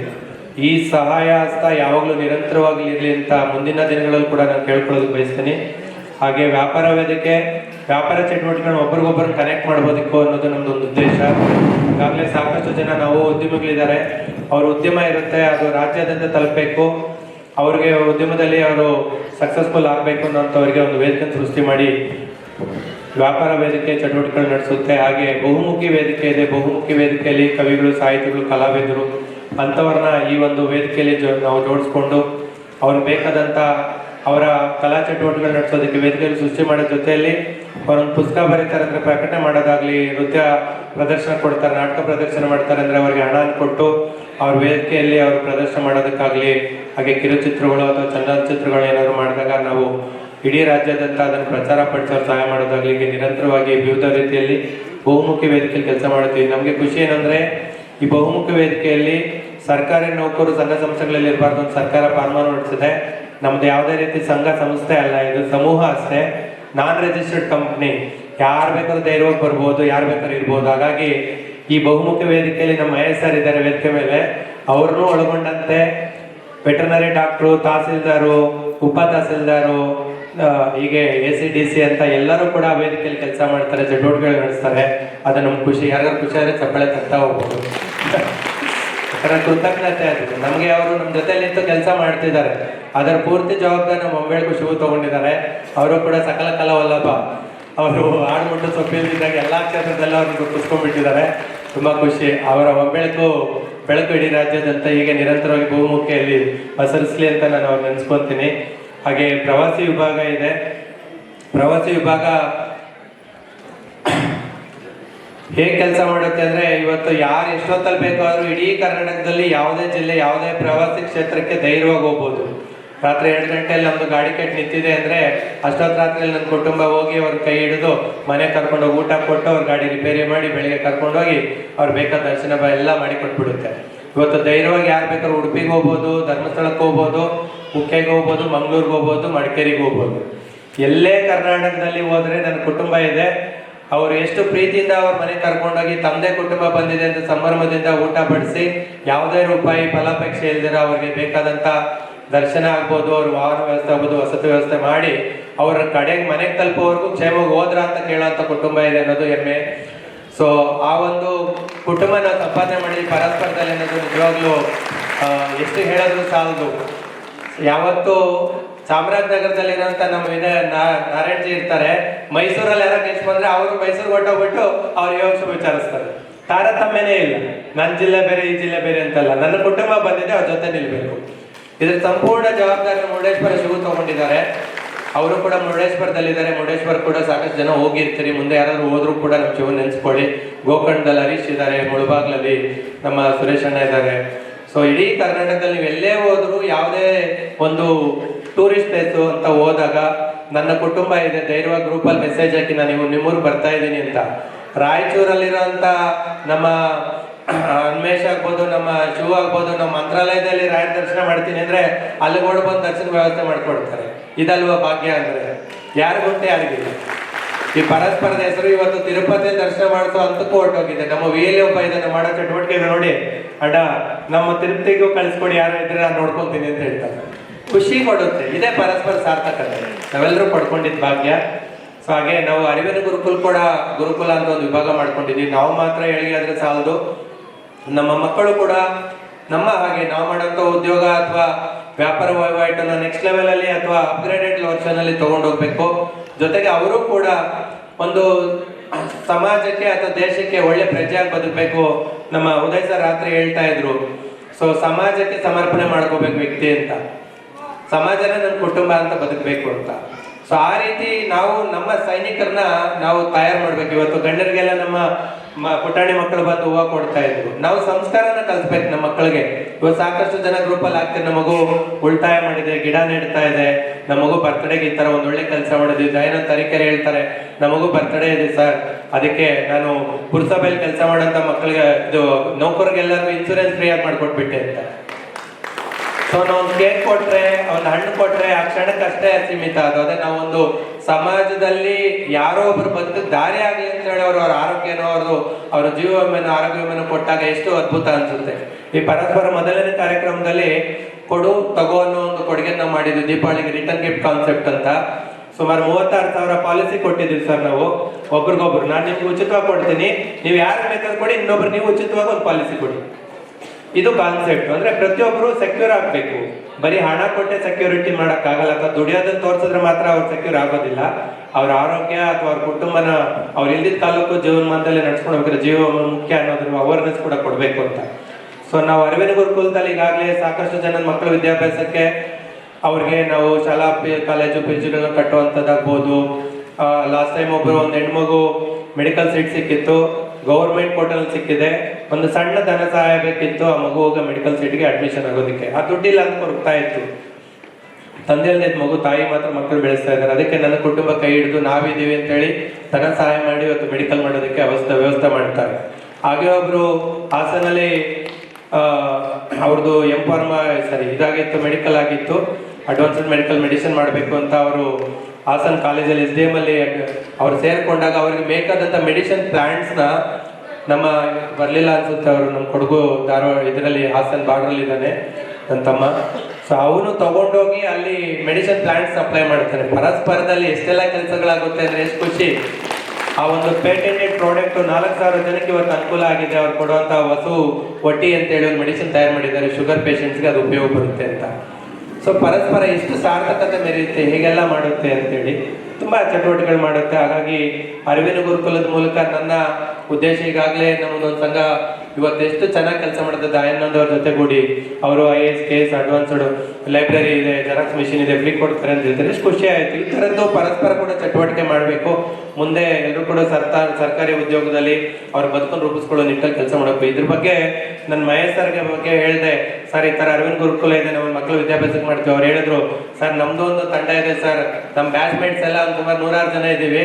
ಒಂದು ತಿಂಗಳು ಸಂಬಳನ ನಾವು ಇದಕ್ಕೆ ಅಂತ ಮೀಸಲಿಟ್ಬಿಟ್ಟಿದ್ದೀವಿ ಸರ್. ವಿದ್ಯಾವಂತ ನಿರುದ್ಯೋಗಿಗಳು ಯಾರಿದ್ದಾರೆ ಅವ್ರು ಸರ್ಕಾರಿ ಉದ್ಯೋಗ ಪಡಿತೀನಿ ಅಂದ್ರೆ ನಾವು ಹೋಗಿ ಅವ್ರು ಪಾಠ ಮಾಡ್ತೀವಿ, ನಾವು ನಮ್ಮ ಸಂಬಳ ದುಡ್ಡು ಕೊಟ್ಟು ಅವ್ರ ಬಸ್ ದಾರಿ ತೋರಿಸೋದು. ಯಾಕಂದ್ರೆ ನಾವು ಇವತ್ತು ಒಂದು ಒಳ್ಳೆ ಹುದ್ದೆಯಲ್ಲಿ ಇದ್ದೀವಿ. ಅದೇ ರೀತಿ ನನ್ನ ಮುಂದಿನ ಜನಾಂಗ ನೆಕ್ಸ್ಟ್ ಜನರೇಷನ್ ಕೂಡ ಹಾಗೆ ಬರಬೇಕು. ಒಳ್ಳೆ ಅಧಿಕಾರಿಗಳ ವರ್ಗ ಬಂದಾಗ ಸಮಾಜ ಅಥವಾ ದೇಶ ಬದಲಾಗುತ್ತೆ. ಅದಕ್ಕೆ ನಾವು ಪೂರ್ವಕವಾಗಿ ಕೆಲಸ ಮಾಡ್ತೀವಿ. ಎಷ್ಟೋ ಜನ ಸ್ನೇಹಿತರಿದ್ದಾರೆ, DC ಇದ್ದಾರೆ, ಅವ್ರನ್ನ ಕರ್ಕೊಂಡೋಗಿ ಪಾಠ ಮಾಡಿಸ್ತೀನಿ ಅಂತ ಹೇಳಿದ್ರು. ನಂಗೆ ತುಂಬ ಇಷ್ಟ ಆಯಿತು. ಅದಕ್ಕೆ ಇವತ್ತು ಅವ್ರು ಕರ್ಕೊಬಂದು ಬಲವಂತ ಕಟ್ಟಾಕಿದ್ದೀನಿ. ಅವ್ರು ಸರ್ಕಾರಿ ಉದ್ಯೋಗಿ ಬರೋ ಹಾಗಿಲ್ಲ ಈ ಕಾರ್ಯಕ್ರಮಕ್ಕೆ.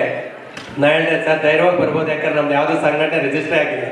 ಈ ಸಂಘಟನೆ ಅಲ್ಲ ಸರ್, ಸಮೂಹ, ಕಮ್ಯುನಿಟಿ ಅಷ್ಟೇ. ಯಾರು ಬೇಕಾದ್ರೆ ಇಷ್ಟ ಬಂದ್ರೆ ಮುಂದುವರ್ಸ್ಕೊಂಡು ಹೋಗ್ಬೋದು, ಯಾರು ನಿಮ್ಮನ್ನು ಪ್ರಶ್ನೆ ಮಾಡೋರಿಲ್ಲ, ಬನ್ನಿ ಸರ್ ಅಂತ. ಸೊ ಅವ್ರನ್ನ ಕರ್ಕೊಂಡ್ಬಂದು ಇಲ್ಲಿ ಕಟ್ಟಾಕಿದ್ದೀನಿ. ಸೊ ಹಾಗೆ ಶಿಕ್ಷಣ ಮತ್ತು ಕೌಶಲ್ಯ ವಿಭಾಗ ಇದೆ, ಈಗ ಹೇಳಿದ್ರೆ ಜಾಸ್ತಿ ಆಗ್ಬೋದು, 5 ನಿಮಿಷ ಅಂತ 10 ನಿಮಿಷ ಆಯಿತು ಅನ್ಸುತ್ತೆ. ಸೊ ಶಿಕ್ಷಣ ಮತ್ತು ಕೌಶಲ್ಯ ಕೂಡ, ಶಿಕ್ಷಣದ ಬಗ್ಗೆ ಕೌಶಲ್ಯದ ತರಬೇತಿಗಳು ಕೂಡ ನೀಡ್ತಾ ಬಂದಿದೆ. CCTV ಇನ್ಸ್ಟಾಲೇಷನ್ ಆಗ್ಬೋದು, ಕಂಪ್ಯೂಟರ್ ಹಾರ್ಡ್ವೇರ್ ಟ್ರಬಲ್ ಶೂಟಿಂಗ್ ಆಗ್ಬೋದು. ಹಾಗೆ ಊಟದ ಸಮಯದಲ್ಲಿ ಇಂಗ್ಲೀಷ್ ಹಿಂದಿ ಕಲೀರಿ ಅಂತ ನಮ್ಮ ರಮೇಶ್ ರಾಥೋಡು ಉಚಿತವಾಗಿ ಹಿಂದಿ ಇಂಗ್ಲೀಷ್ ಹೇಳ್ಕೊಡ್ತಾರೆ. ಬರೀ ಹೆಡ್ಫೋನ್ ಹಾಕೊಂಡು ಊಟದ ಟೈಮ್ನ ಯುಟಿಲೈಸ್ ಮಾಡ್ಕೊಳ್ಳಿ, ನಿಮ್ಗೆ ಯಾಕೆ ಗಿಲ್ಟ್ ಇದೆ, ಹಿಂದಿ ಬರಲ್ಲ ಇಂಗ್ಲೀಷ್ ಬರಲ್ಲ ಅಂತ ನಾನು ಹೇಳ್ಕೊಡ್ತೀನಿ ಅಂತ.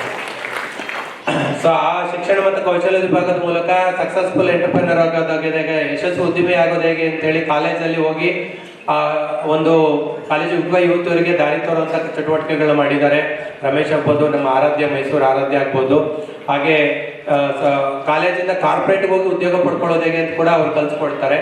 ಅವ್ರದ್ದೇ ಕೂಡ ಒಂದು ಸಂಸ್ಥೆ ಇದೆ, ಅವ್ರ ಆನ್ಲೈನ್ ಕೋಚಿಂಗ್ ಸೆಂಟರ್ ಇಟ್ಕೊಂಡಿದ್ದಾರೆ. ಸಾಕಷ್ಟು ಜನಕ್ಕೆ ಬದುಕಿಗೆ ದಾರಿ ತೋರಿಸ್ತಾರೆ, ಜಾಬ್ಸ್ಗೆ ಅಪ್ಲಿಕೇಶನ್ಸ್ ಹಾಕ್ತಾರೆ, ಎಲ್ಲೆಲ್ಲಿ ಏನೇನು ಸಿಗುತ್ತೆ ಅಂತ ಹೇಳ್ಕೊಡ್ತಾರೆ. ಸೊ ಈ ಶಿಕ್ಷಣ ಮತ್ತು ಕೌಶಲ್ಯದ ವಿಭಾಗ ಸಾಕಷ್ಟು ಚಟುವಟಿಕೆಗಳು ಮಾಡುತ್ತೆ, ನೆನೆಸ್ಕೊಂಡ್ರೆ ಇಡೀ ದಿನ ಸಾಕಾಗಲ್ಲ. ಹಾಗೆ ನಮ್ಮ ತಾಂತ್ರಿಕ ನೆರವು ತಂಡ ಇದೆ, ಇದನ್ನು ನಾವು ನೆನೆಸ್ಕೊಳ್ಳೇಬೇಕು. ಹೆಣ್ಮಕ್ಳು ಅಡುಗೆ ಮಾಡ್ತಿರ್ತಾರೆ, ಯಾರೋ ಒಬ್ಬರು ನನಗೆ ಅಪ್ಲಿಕೇಶನ್ ಹಾಕೋದು ಗೊತ್ತಾಗ್ತಿಲ್ಲ ಅಂದರೆ ಮನೆಯಲ್ಲಿ ಅಡುಗೆ ಮಾಡೋ ಕೆಲಸ ಬಿಟ್ಟು ಅವ್ರಿಗೆ ಎನಿ ಡೇಸ್ ತೊಗೊಂಡು ಹೇಳ್ಕೊಡ್ತಾರೆ ಸರ್.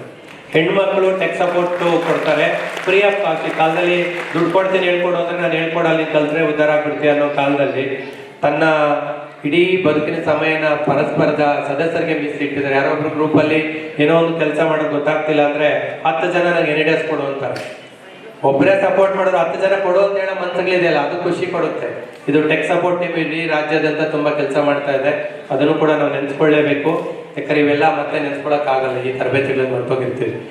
ಸೊ ತದನಂತರ ಸ್ವಾವಲಂಬಿ ವಿಭಾಗ ಇದೆ. ಸ್ವಾವಲಂಬಿ ವಿಭಾಗದ ಮೂಲಕ ಕೂಡ ಸಾಕಷ್ಟು ನಾವು ಸ್ವಾವಲಂಬಿ ಬದುಕನ್ನು ಕಟ್ಕೊಳ್ಳೋ ನಿಟ್ಟಲ್ಲಿ PMFME ಆಗ್ಬೋದು, PMEJP ಸ್ಕೀಮ್ಸ್ ಆಗ್ಬೋದು, ಇದ್ರ ಬಗ್ಗೆ ಎಲ್ಲ ತರಬೇತಿಗಳು ಕೊಟ್ಟು ನಾವು ಲೋನ್ ಅಪ್ಲಿಕೇಶನ್ಸ್ ಹಾಕಿ ಸರ್ಕಾರಿ ಸಬ್ಸಿಡಿ ಸ್ಕೀಮ್ಸ್ ತಗೊಂಡು ಸ್ವತಂತ್ರವಾಗಿ 1057 ಥರ ಬಿಸ್ನೆಸ್ನ ಮಾಡಿ ಅವ್ರ ಕಾಲ ಮೇಲೆ ನಿಲ್ಲೋದಕ್ಕೆ ನಾವು ಸಹಕಾರ ಕೊಡುವಂಥ ಕೆಲಸ. ಜೊತೆಯಲ್ಲಿ ಸಣ್ಣ ಉದ್ಯಮಗಳನ್ನು ಸೃಷ್ಟಿ ಮಾಡೋವಂಥದ್ದು ಸ್ವಾವಲಂಬಿಯಾಗಿ ಒಂದು ಟೀ ಮಾಡಿ ಕ್ಲಾಸ್ ಕೊಡಿಸಿ ನಾವು ಒಂದು ಸಣ್ಣ ಅಂಗಡಿಯಾಗಿ ಕೊಟ್ಟು ಟೀ ಮಾಡಿ ಬದುಕು ಅಂತೇಳಿ ದಾರಿ ತೋರಿಸಿದ್ವಿ. ತಳ್ಳೋಗಾಡಿಲಿ ಹೋಟ್ಲಾಗಿ ಕೊಟ್ಟಿದ್ದೀವಿ. ಹಾಗೆ ಒಂದು ತರಕಾರಿ ಅಂಗಡಿಯಾಗಿ ಕೊಟ್ಟಿದ್ದೀವಿ. ಹೀಗೆ ಸಾಕಷ್ಟು ಎಳೀರ ಅಂಗಡಿಯಾಗಿ ಕೊಟ್ಟಿದ್ದೀವಿ. ಸೊ ನಾವು ಕೊಡೋ 5,000-10,000 ರೂಪಾಯಿ ಅವ್ರ ಇಡೀ ಜೀವನ ಸಂಸಾರನೇ ಸಾಗುತ್ತೆ. ಸ್ವಾವಲಂಬಿಯಾಗಿ ಯಾರ ಮೇಲೆ ಅವ್ರು ಅವಲಂಬಿತರಾಗ್ತಾರೆ ಬದುಕು ಕಟ್ಕೊಳ್ಳೋ ನಿಟ್ಟಲ್ಲಿ ಸ್ವಾವಲಂಬಿ ವಿಭಾಗ ಕೆಲಸ ಮಾಡ್ತಾ ಇದೆ. ಹಾಗೆ ಕೃಷಿ ವಿಭಾಗ ಇದೆ. ಕೃಷಿ ವಿಭಾಗದಲ್ಲಿ ಕೂಡ ಸಾಕಷ್ಟು ಜನ ಕನಸುಗಳಿದೆ.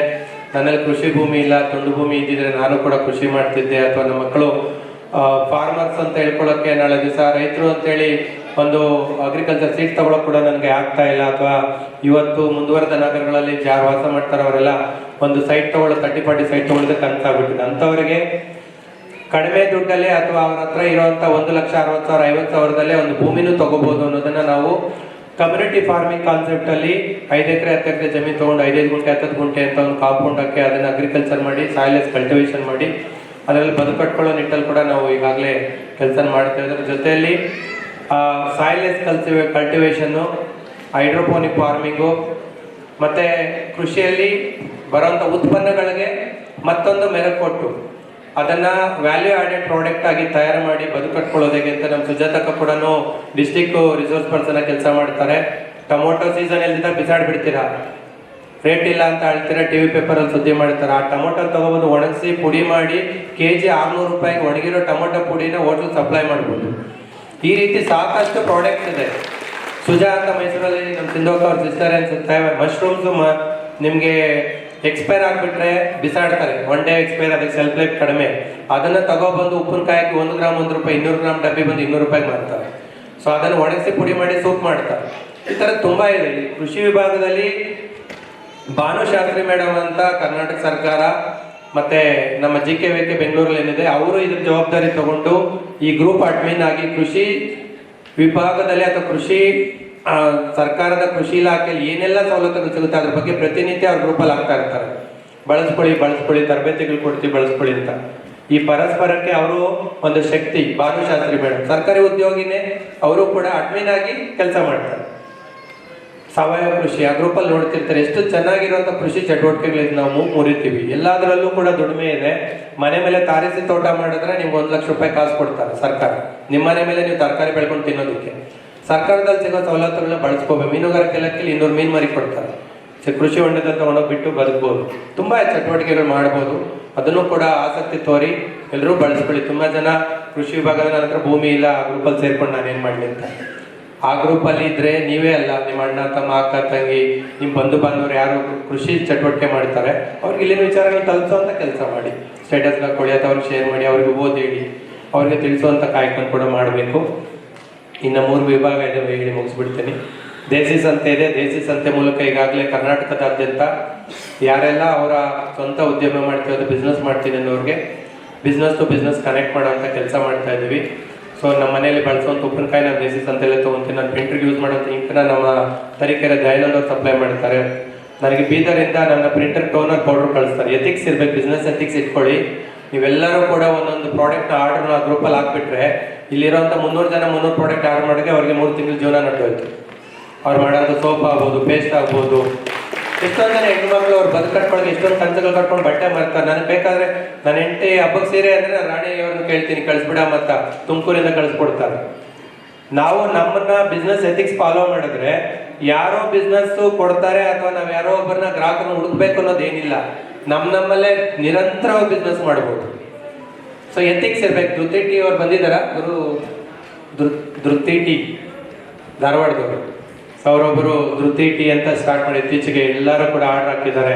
ಸೊ ಅವರ ಟೀನ ನಾನು ಕೂಡ ತೊಗೊಂಡು ಬಳಸಿದ್ದೀನಿ. ಒಳ್ಳೆ ಗುಡ್ ರಿವ್ಯೂಸ್ ಕೊಟ್ಟು ಚೆನ್ನಾಗಿದೆ ನಾವು ಸ್ಟೇಟಸ್ಗೆ ಹಾಕಿ ನಮ್ಮ ಸೆಂಟ್ರಲ್ಲಿ ತೊಗೊಂಡು ಇಟ್ಟು ಡಿಸ್ಪ್ಲೇ ಮಾಡಿ ಮಾರಿದ್ರೆ ಅವ್ರ ಬದುಕು ಬಂಗಾರ. ಎಷ್ಟೊಂದು ಪ್ರಾಡಕ್ಟ್ಸ್ ಎಲ್ಲ ಆಗ್ತದೆ. ಈಗ ನಾವು ಟೀ ಒಂದು ಆರ್ಡರ್ ಕೊಟ್ಟಿದ್ದೀವಿ, ಅವ್ರು ಕಾಫಿ ಲಂಚ್ ಮಾಡ್ಬೋದು, ಇನ್ನು ಬೇರೆ ಬೇರೆ ಪ್ರಾಡಕ್ಟ್ಸ್ ಕೂಡ ತರ್ತಾರೆ.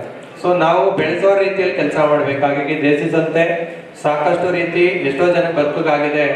ಶೋಭಾ ಅಂತ ಬೆಂಗಳೂರಲ್ಲಿ ಒಬ್ರು ಇದ್ದಾರೆ. ಅವರು ಏನೂ ಬಿಸ್ನೆಸ್ ಇಲ್ಲ ಅಂತೇಳಿ ಹತ್ಕೊಂಡು ಆಫೀಸ್ ಬಂದಾಗ ಆರ್ಟಿಫಿಷಿಯಲ್ ಜ್ಯುವೆಲ್ಸ್ನ ಮಾರಮ್ಮ ನಿಮ್ಗೆ ಸಂಪಾದನೆ ಆಗುತ್ತೆ ಅಂತ ಹೇಳ್ಕೊಟ್ಟೆ.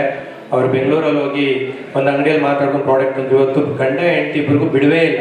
ಪ್ರತಿದಿನ ಕೊರಿಯರ್ ಹಾಕೋದೇ ಕೆಲಸ ಅವರು. ಲಕ್ಷಾಂತರ ರೂಪಾಯಿ ಬಿಸ್ನೆಸ್ ಮಾಡ್ತಾರೆ. ಹೋದ ವರ್ಷ 48 ಲಕ್ಷ ರೂಪಾಯಿ ಆರ್ಟಿಫಿಷಿಯಲ್ ಜ್ಯುವೆಲ್ಸ್ ಮಾರಿದ್ದೀನಿ ಅಂತೇಳಿ ನಾನು ಅದರ ಬಂದು ITR ಮಾಡಿಸ್ಕೊಂಡು ಹೋಗ್ತಾರೆ ಸರ್. ಎಲ್ಲರಿಗೂ ಬದುಕಿದೆ. ನಾವು ಅದನ್ನು ದೀರ್ಘವಾಗಿ ಅಳವಡಿಸ್ಕೊಂಡು ಅಧ್ಯಯನ ಮಾಡಿ ಜೋಡಿಸ್ಕೊಂಡಾಗ ಮಾತ್ರ ಬದುಕು ಸಾಧ್ಯ. ಅದಕ್ಕೆ ದೇಸಿ ಸಂತೆ ಪೂರ್ವಕವಾಗಿ ಕೆಲಸ ಮಾಡುತ್ತೆ. ದಯವಿಟ್ಟು ಎಲ್ಲರೂ ಕೂಡ ಸಕ್ರಿಯವಾಗಿರಿ. ಯಾರೋ ಪ್ರಾಡಕ್ಟ್ ತೊಗೊಂಡು ರಿವ್ಯೂ ಬರೀರಿ. ಪ್ರಾಡಕ್ಟ್ ಯಾರೇ ತೊಗೊಂಡ್ರಿ ಬಳಸಿಲ್ಲ ಅಂದರೂ ಸ್ಟೇಟಸ್ ಹಾಕ್ಕೊಡಿ, ಶೇರ್ ಮಾಡಿ, ನಿಮ್ಮ ಅಂಗಡಿಲಿ ಇಟ್ಕೊಂಡು ಡಿಸ್ಪ್ಲೇ ಮಾಡಿ, ಸೇಲ್ ಮಾಡಿ, ಸಪೋರ್ಟ್ ಮಾಡಿ. ಹಾಗೆ ತುರ್ತು ನಿಧಿ ಒಂದು ಅದ್ಭುತವಾದ ವಿಭಾಗ. ಸಾಕಷ್ಟು ಜನ ಫಲಾನುಭವಿಗಳಿದ್ದಾರೆ. ಎಷ್ಟೋ ಜನ ಹತ್ರ ದುಡ್ಡೇ ಇಲ್ಲ ಅಥವಾ ಎಲ್ಲರ ಹತ್ರ ದುಡ್ಡಿದೆ, ಉಪಯೋಗ ಬರ್ತಿಲ್ಲ. ಹೇಗೆ ಅಂದರೆ 1,000 ರೂಪಾಯಿ ಒಬ್ಬರು ಜಾಬಲ್ಲಿ ಇದ್ದರೆ 10 ಜನ ಜಾಬಲ್ಲಿ ಇದ್ದರೆ 10,000 ರೂಪಾಯಿ ಆಗುತ್ತೆ. 30 ಜನ ಜಾಬಲ್ಲಿ ಇದ್ದರೆ 30,000 ರೂಪಾಯಿ. 30 ಜನ 1,000 ರೂಪಾಯಿ ಇಟ್ಕೊಂಡ್ರೆ ಹಾಗೇ ಇರುತ್ತೆ. ಅದನ್ನು ಒಟ್ಟುಗೂಡಿಸಿ 30 ಜನ ಸೇರಿ ಒಂದು ವಾರಕ್ಕೊಮ್ಮೆ ಒಬ್ಬರು ಕೊಟ್ಟರೆ ಅದರಲ್ಲಿ ಅವನ ಬದುಕು ಬಂಗಾರ ಆಗುತ್ತೆ. ಒಬ್ಬ ಸ್ಮಾರ್ಟ್ ಕಾರ್ಡ್ ಪ್ರಿಂಟರ್ ತೊಗೊತಾನೆ, ಒಬ್ಬನು ಸ್ಟೇಷನರಿ ಆಗ್ತಾನೆ, ಅವ್ರ ತೋಟದಲ್ಲಿ ಒಂದು ಮೋಟ್ರ್ ಕೆಟ್ಟಿದ್ರೆ ರಿಪೇರಿ ಮಾಡಿಸ್ತಾನೆ, ಅವ್ರ ತಾಯಿಗೆ ಆರೋಗ್ಯ ಸರಿ ಇಲ್ಲ ಅಂದರೆ ಹಾಸ್ಪಿಟಲ್ ತೋರಿಸ್ತಾನೆ. ಎಷ್ಟೋ ರೀತಿಯಲ್ಲಿ ಈ ತುರ್ತು ನಿಧಿ ಕೈ ಹಿಡಿಯುತ್ತೆ. ಈಗಾಗಲೇ 360 ಗ್ರೂಪು ತುರ್ತು ನಿಧಿ ಕೆಲಸ ಮಾಡುತ್ತೆ. 1,000 ರೂಪಾಯಿ ತುರ್ತು ನಿಧಿ ಶುರುವಾದ್ದು. ಇವತ್ತು 10 ಲಕ್ಷ ರೂಪಾಯಿ ತುರ್ತು ನಿಧಿ ನಡೀತಾ ಇದೆ ಸರ್. ಒಬ್ಬರ ಮುಖ ಒಬ್ಬರು ನೋಡಿಲ್ಲ. ವಾರಕ್ಕೊಂದ್ಸರಿ ದುಡ್ಡು ಹಾಕ್ತಾರೆ. ಇದು 10 ಲಕ್ಷದ 4 ತಿಂಗಳಿಗೊಂದ್ಸರಿ ದುಡ್ಡು ಹಾಕ್ತಾರೆ. ಒಂದಿನ ಅವರು 1,000 ರೂಪಾಯಿ ಸಂಪಾದನೆ ಮಾಡಿ ಕೂಡಿಡ್ಬೇಕು ಅಂತ. 4 ತಿಂಗಳಿಗೆ ಒಬ್ಬ ಲಕ್ಷಾಧೀಶ್ವರ ಆಗುತ್ತೆ. ನಮ್ಮ ಮನೇಲಿ ಲೀಸ್ಗೆ ಹಾಕೊಂತಾನೆ, ಸೈಟ್ ತೊಗೊಂತಾನೆ, ಸ್ವಂತ ಅಂಗಡಿ ಮಾಡ್ತಾನೆ. ಒಬ್ಬರ ಮುಖ ಒಬ್ಬರು ನೋಡಲ್ಲ. ಎಲ್ಲ ನಂಬಿಕೆಯಿಂದ ನಡೆಯುವಂಥದ್ದು. ಅದೆಲ್ಲ ಸಾಧ್ಯ ಆಗಿದ್ದು ನಿಮ್ಮೆಲ್ಲರಿಂದ, ಈ ಪರಸ್ಪರ ಸೌಹೃದಯದಿಂದ. ಇಲ್ಲಿ ಮೋಸ ಅನ್ನೋದಕ್ಕೆ ಜಾಗನೇ ಇಲ್ಲ ಸರ್. ಪರಸ್ಪರದಲ್ಲಿ ಮೋಸ ಅನ್ನೋದಕ್ಕೆ ಜಾಗನೇ ಇಲ್ಲ. ಸ್ವಾರ್ಥ ಅನ್ನೋದು ಇಲ್ವೇ ಇಲ್ಲ. ಎಲ್ಲರೂ ಕೂಡ ನಿಸ್ವಾರ್ಥಿಗಳು, ಎಲ್ಲರೂ ನನ್ನ ಕುಟುಂಬ ಹೆಮ್ಮೆಯಿಂದ ಹೇಳ್ಬೋದು. ಈ ತೀರ್ಥ ನಿಧಿಯಿಂದ ಸಾಕಷ್ಟು ಜನ ಸಹಾಯ ಆಗಿದೆ, ಇದು ಮುಂದೆ ಕೂಡ ಆಗುತ್ತೆ. ಎಲ್ಲರೂ ಕೂಡ ಅದೇ ನಂಬಿಕೆಯಿಂದ ನಡೆಸ್ಕೊಂಡು ಹೋಗ್ತೀವಿ, ಮಾದರಿ ಆಗ್ತೀವಿ. ನಮ್ಮನ್ನು ನೋಡಿ ಕೂಡ ಬೇರೆಯವರು ಮುಂದುವರಿಸ್ಕೊಂಡು ಹೋಗ್ತಾರೆ ಅನ್ನೋ ನಂಬಿಕೆ ಇದೆ. ಇನ್ನು ಉಳಿತಾಯ ಡಬ್ಬಿ ಇದು ಬಹುಮುಖ್ಯ, ಎಲ್ಲರಿಗೂ ಬೇಕೇ ಬೇಕು. ಪ್ರತಿದಿನ ನಾವು ದುಡಿಮೆ ಮಾಡ್ತೀವಿ, ಬೆಳಗ್ಗೆ ದುಡಿ ಸಂಜೆ ತಿನ್ನು ರಾತ್ರಿ ಮಲಗು, ಆದರೆ ಆಗೋದಿಲ್ಲ. ಆಪತ್ಕಾಲ ಬಂದಾಗ ಒಬ್ರ ಹತ್ರ ಕೈ ಇಡಬೇಕಾಗುತ್ತೆ, ಕಷ್ಟ ಬಂದಾಗ ಬೀದಿ ಬರಬೇಕಾಗುತ್ತೆ. ಅಂಥ ಪರಿಸ್ಥಿತಿ ಬರಬಾರ್ದು ಅಂತ ಪ್ರತಿನಿತ್ಯ ನಾವೆಲ್ಲ ಏನು ದುಡಿಮೆ ಮಾಡ್ತೀವಿ, ಏನು ಉಳಿತಾಯ ಮಾಡ್ತೀವಿ, ಆ ದುಡಿಮೆಯಲ್ಲಿ ಉಳಿತಾಯ ಮಾಡಬೇಕು ಅನ್ನೋದನ್ನು ರೂಢಿಸ್ಬೇಕು ಅನ್ನೋದು ಉದ್ದೇಶ. ಹಾಗಾಗಿ ಪ್ರತಿನಿತ್ಯ ಸಂಜೆ 7 ಗಂಟೆಗೆ ಹೇಳ್ತೀವಿ, ಯಾರು ಎಷ್ಟೆಷ್ಟು ಸಂಪಾದನೆ ಮಾಡಿದರೆ ಗ್ರೂಪಲ್ಲಿ ಹಾಕಿ, ನೀವು ದುಡ್ಡು ಇರೋದ್ರಲ್ಲಿ ಉಳಿತಾಯ ಎಷ್ಟು ಮಾಡಿದರೆ ಹೇಳಿ ಅಂತ. ಇದು ಅಭ್ಯಾಸ ಮಾಡಿಸೋದಷ್ಟೇ, ಯಾವುದೇ ರೀತಿ ವ್ಯಾಪಾರ ಅಲ್ಲ. ಮೊದಲಿದಕ್ಕೆ ಸೇವಾ ಡಬ್ಬಿ ಅಂತ ಹೆಸರು ಇಟ್ಟಿದ್ವಿ. ಸೇವಾ ಡಬ್ಬಿ ಅಂತ ಹೇಳಿದಾಗ ಎಲ್ಲಿ ನನ್ನ ದುಡ್ಡನ್ನು ದುಡಿದು ಎಲ್ರಿಗೂ ದಾನ ಮಾಡಬೇಕು ಅನ್ನೋದು ಭಯ ಬಂದ್ಬಿಡುತ್ತೆ. ಬೇಡ ಅಂತ ಹೇಳಿದ್ರೆ ಹೆಸರನ್ನ ಉಳಿತಾಯ ಡಬ್ಬಿ ಅಂತ ಮಾಡಿದ್ದೀವಿ. ಈ ಉಳಿತಾಯ ಡಬ್ಬಿ ತುಂಬ ಸಕ್ಸಸ್ ಸ್ಟೋರೀಸ್ ಇದೆ. ಅರ್ಜುನ್ ಇದೆ ಡಬ್ಬ. ಓಕೆ. ಸೊ ಉಳಿತಾಯ ಡಬ್ಬದ ಎಕ್ಸಾಂಪಲ್ ಕೂಡ ನೀವು ಆಮೇಲೆ ನೋಡ್ತೀರಿ. ಉಳಿತಾಯ ಡಬ್ಬ ಇವತ್ತು ಎಷ್ಟೋ ಜನಕ್ಕೆ ಆಸರೆ ಆಗಿ ಬದುಕು ಕಟ್ಕೊಂಡಿದೆ. ಯಾರೆಲ್ಲ ಉಳಿತಾಯ ಮಾಡ್ತಾ ಇಲ್ಲ ಕೈ ಎತ್ತಿ. ಉಳಿತಾಯ ಮಾಡ್ತಿಲ್ಲ, ಪ್ರತಿಯೊಬ್ಬರು ಉಳಿತಾಯ ಮಾಡ್ತಾರೆ. ಅದಕ್ಕೆ ನಾವು ಇಲ್ಲಿ mutual funds, SIP, digital gold, NPS ಈ ಥರದ್ದು ಬೇರೆ ಬೇರೆ ರೂಪದಲ್ಲಿ ಹೇಗೆಲ್ಲ ಉಳಿತಾಯ ಮಾಡ್ಬೋದು ಅಂತ ನಮ್ಮ ರಮೇಶ್ ರಾಥೋಡ್ ತುಂಬ ಹೇಳ್ಕೊಡ್ತಾ ಇರ್ತಾರೆ ಯಾವಾಗಲೂ. ಉಳಿತಾಯ ಮುಖ್ಯ, ಉಳಿತಾಯ ಮಾಡಬೇಕು. ಇವತ್ತು ಹಣನ ಉಳಿಸಿದ್ರೆ ನಾಳೆ ಹಣ ನಮ್ಮನ್ನು ಕಾಪಾಡುತ್ತೆ, ಕೈ ಹಿಡಿಯುತ್ತೆ. ಹಣನ ಬಿಸ್ನೆಸ್ ಮ್ಯಾನ್ ರೀಇನ್ವೆಸ್ಟ್ ಮಾಡಿ ಅಂತ ಹೇಳ್ತಾನೆ. ಯಾವತ್ತು ಉಂಡಿಯಲ್ಲಿ ಇಟ್ಕೋಬೇಡಿ ಅಥವಾ ಬ್ಯಾಗಲ್ಲಿ ಇಟ್ಕೋಬೇಡಿ ಅಂತ. ನೀವು ಅದನ್ನು ಉಳಿತಾಯ ಮಾಡೋದ್ರ ಜೊತೆಯಲ್ಲಿ ಆ ಉಳಿತಾಯನ ಸದುಪಯೋಗ ಮಾಡ್ಕೊಳ್ಳಿ. ಸಾಲದ ರೂಪದಲ್ಲಿ ಎತ್ಕೊಳ್ಳಿ. ನಿಮ್ಮದೇ ದುಡ್ಡು ನೀವು ಉಳಿತಾಯ ಮಾಡಿದ್ರು, ಸಾಲ ತೊಗೊಂಡಿದ್ದೀನಿ ತೊಗೊಂಡು ಸದುಪಯೋಗ ಪಡಿಸ್ಕೊಂಡು ಮತ್ತೆ ಹಣ ಮತ್ತೆ ಅಲ್ಲೇ ಇಡುವಂಥ ಕೆಲಸ ಮಾಡಿ. ಪ್ರತಿಯೊಬ್ಬರು ನಿಮ್ಮ ಜೀವನದಲ್ಲಿ ದಿನನಿತ್ಯದ ಖರ್ಚು ಏನಿರುತ್ತೆ, ಕನಿಷ್ಠ 6 ತಿಂಗಳು ಖರ್ಚೇನು ಬರುತ್ತೆ ಅದನ್ನು ಲೆಕ್ಕಾಚಾರ ಮಾಡಿ. 6 ತಿಂಗಳ ಖರ್ಚನ್ನ ಒಟ್ಟುಗೂಡಿಸಿ ಒಂದು ಕಡೆ ನೀವು ಪ್ರತಿಯೊಬ್ಬರು ಕಡ್ಡಾಯವಾಗಿ ಇಡಲೇಬೇಕು. ಇದು ನಾನು ಕೇಳ್ತಿರೋಂಥ ರಿಕ್ವೆಸ್ಟ್. ಎಲ್ಲರೂ ಕೂಡ ಇಟ್ಕೊಳ್ಳಿ. 6 ತಿಂಗಳ ಖರ್ಚು ಪ್ರತಿಯೊಬ್ಬನ ಹತ್ರ ಇರಬೇಕು. ಆವಾಗ ನೀವು ಶ್ರೀಮಂತರು.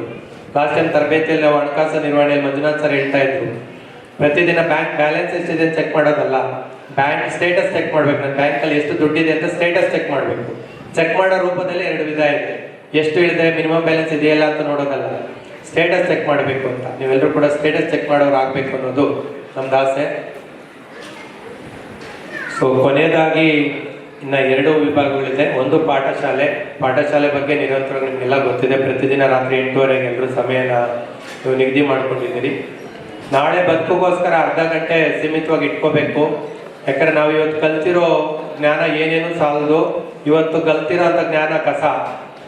ಲಾಸ್ಟ್ ಟೈಮ್ ನಾವು ಪರಸ್ಪರ ತ್ರಿಪಂಚಗಳು ಅದೇ ಹಾಕಿದ್ವಿ. ಒಬ್ಬ ವ್ಯಕ್ತಿಯ ಕಸ, ಒಬ್ಬರ ವ್ಯಕ್ತಿಗೆ ಅದೇ ಒಂದು ನಿಧಿ ಅಂತೇಳಿ.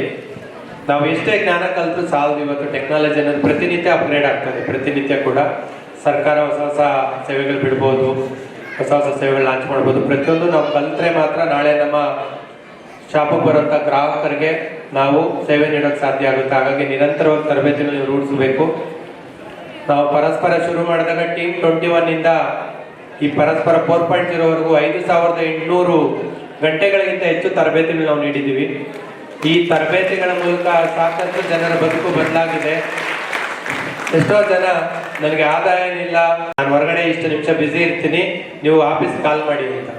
ಅವರು ಗ್ರಾಹಕ ಕಳ್ಕೊಳ್ಳೋಕೆ ಇಷ್ಟಪಡಲ್ಲ. 2 ದಿವಸದಿಂದ ಬರೀತಾರೆ, ನನ್ನ ಕಾರ್ಯಕ್ರಮದಲ್ಲಿ ನಾನು ತೊಡಸ್ಕೊಂಡಿರೋದ್ರಿಂದ ನಿಮ್ಗೆ ಸೇವೆ ನೀಡೋಕ್ಕಾಗ್ತಿಲ್ಲ, ಏನೇ ಇದ್ರು ನಮ್ಮ ಕಚೇರಿಗೆ ಭೇಟಿ ಮಾಡಿ ಅಂತ. ಗ್ರಾಹಕರನ್ನು ಹಿಡಿದಿಟ್ಕೊಳ್ಳುವಂಥ ಕಲೆ, ಶ್ರಮ, ಪ್ರತಿನಿತ್ಯ ನಾಳೆ ಬದುಕಿಗೋಸ್ಕರ ಅವ್ರು ಕೊಡುವಂಥ ಸಮಯ. ಇವತ್ತು 2 ಅಂತಾರಾಷ್ಟ್ರೀಯ ಪ್ರಶಸ್ತಿಗಳು ಅವ್ರನ್ನ ಅರಸಿ ಬಂತು. ಹೀಗೆ ಅವರಿಗೆ ಸಾವಿರಾರು ಕೂಡ ಬರಲಿ. ಇಲ್ಲಿರೋರು ಪ್ರತಿಯೊಬ್ಬರಿಗೂ ಅಂಥ ಅವಕಾಶಗಳು ಸೃಷ್ಟಿಯಾಗಲಿ. ಎಲ್ಲರೂ ಕೂಡ ಝೀರೋಗಳು ಹೀರೋ ಆಗಬೇಕು ಅನ್ನೋದು ನಮ್ಮ ಕನಸು. ಪ್ರತಿಯೊಬ್ಬರಿಗೂ ಎಲ್ಲ ಸಿಗಬೇಕು ಅನ್ನೋದು ನನ್ನ ಆಸೆ.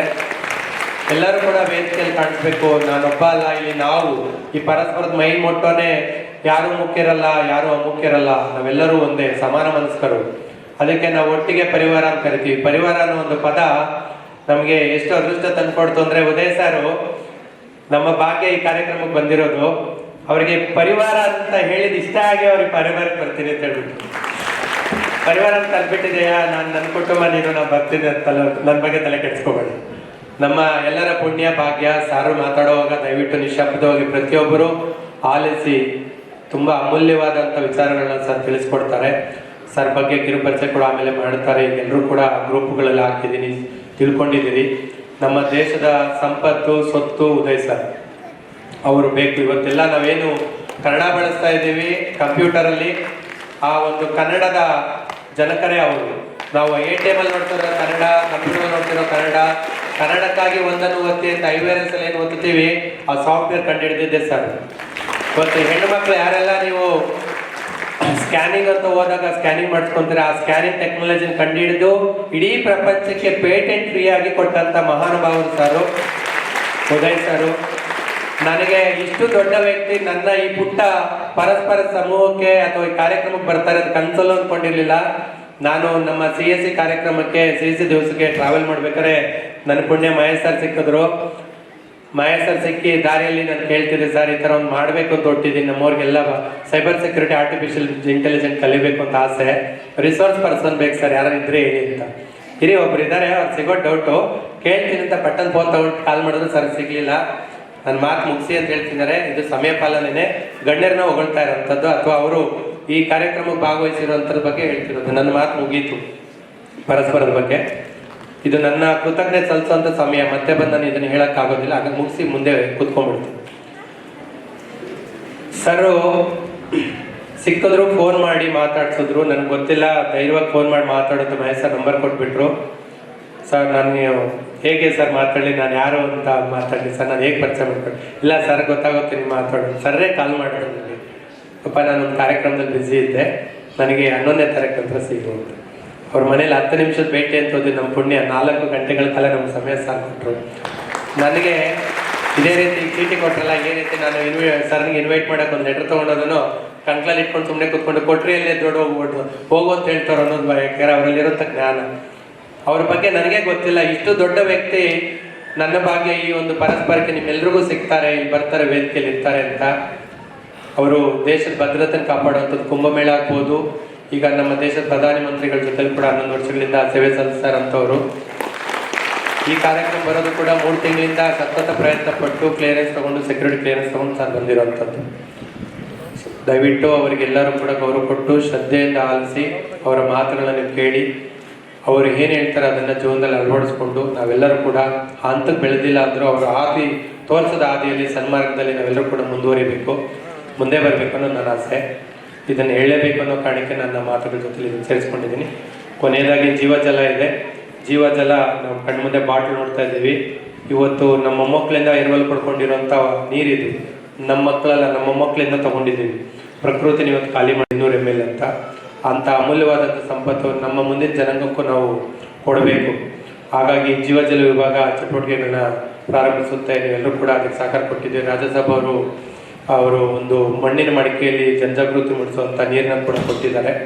ಇವೆಲ್ಲರೂ ಕೂಡ ನೀರನ್ನ ಇತಿಯಾಗಿ ಮಿತಿಯಾಗಿ ಬಳಸಿ ಮುಂದಿನ ಜನಾಂಗಕ್ಕೆ ಉಳಿಸಿ ಅದನ್ನು ಕೊಡುಗೆ ಕೊಡಬೇಕು. ಅದರಲ್ಲಿ ಮುಂದೆ ಚಟುವಟಿಕೆಗಳು ತುಂಬ ಇರುತ್ತೆ. ಅದ್ರ ಬಗ್ಗೆ ಎಲ್ಲ ಗ್ರೂಪ್ಗಳು ಚರ್ಚೆ ಮಾಡೋಣ.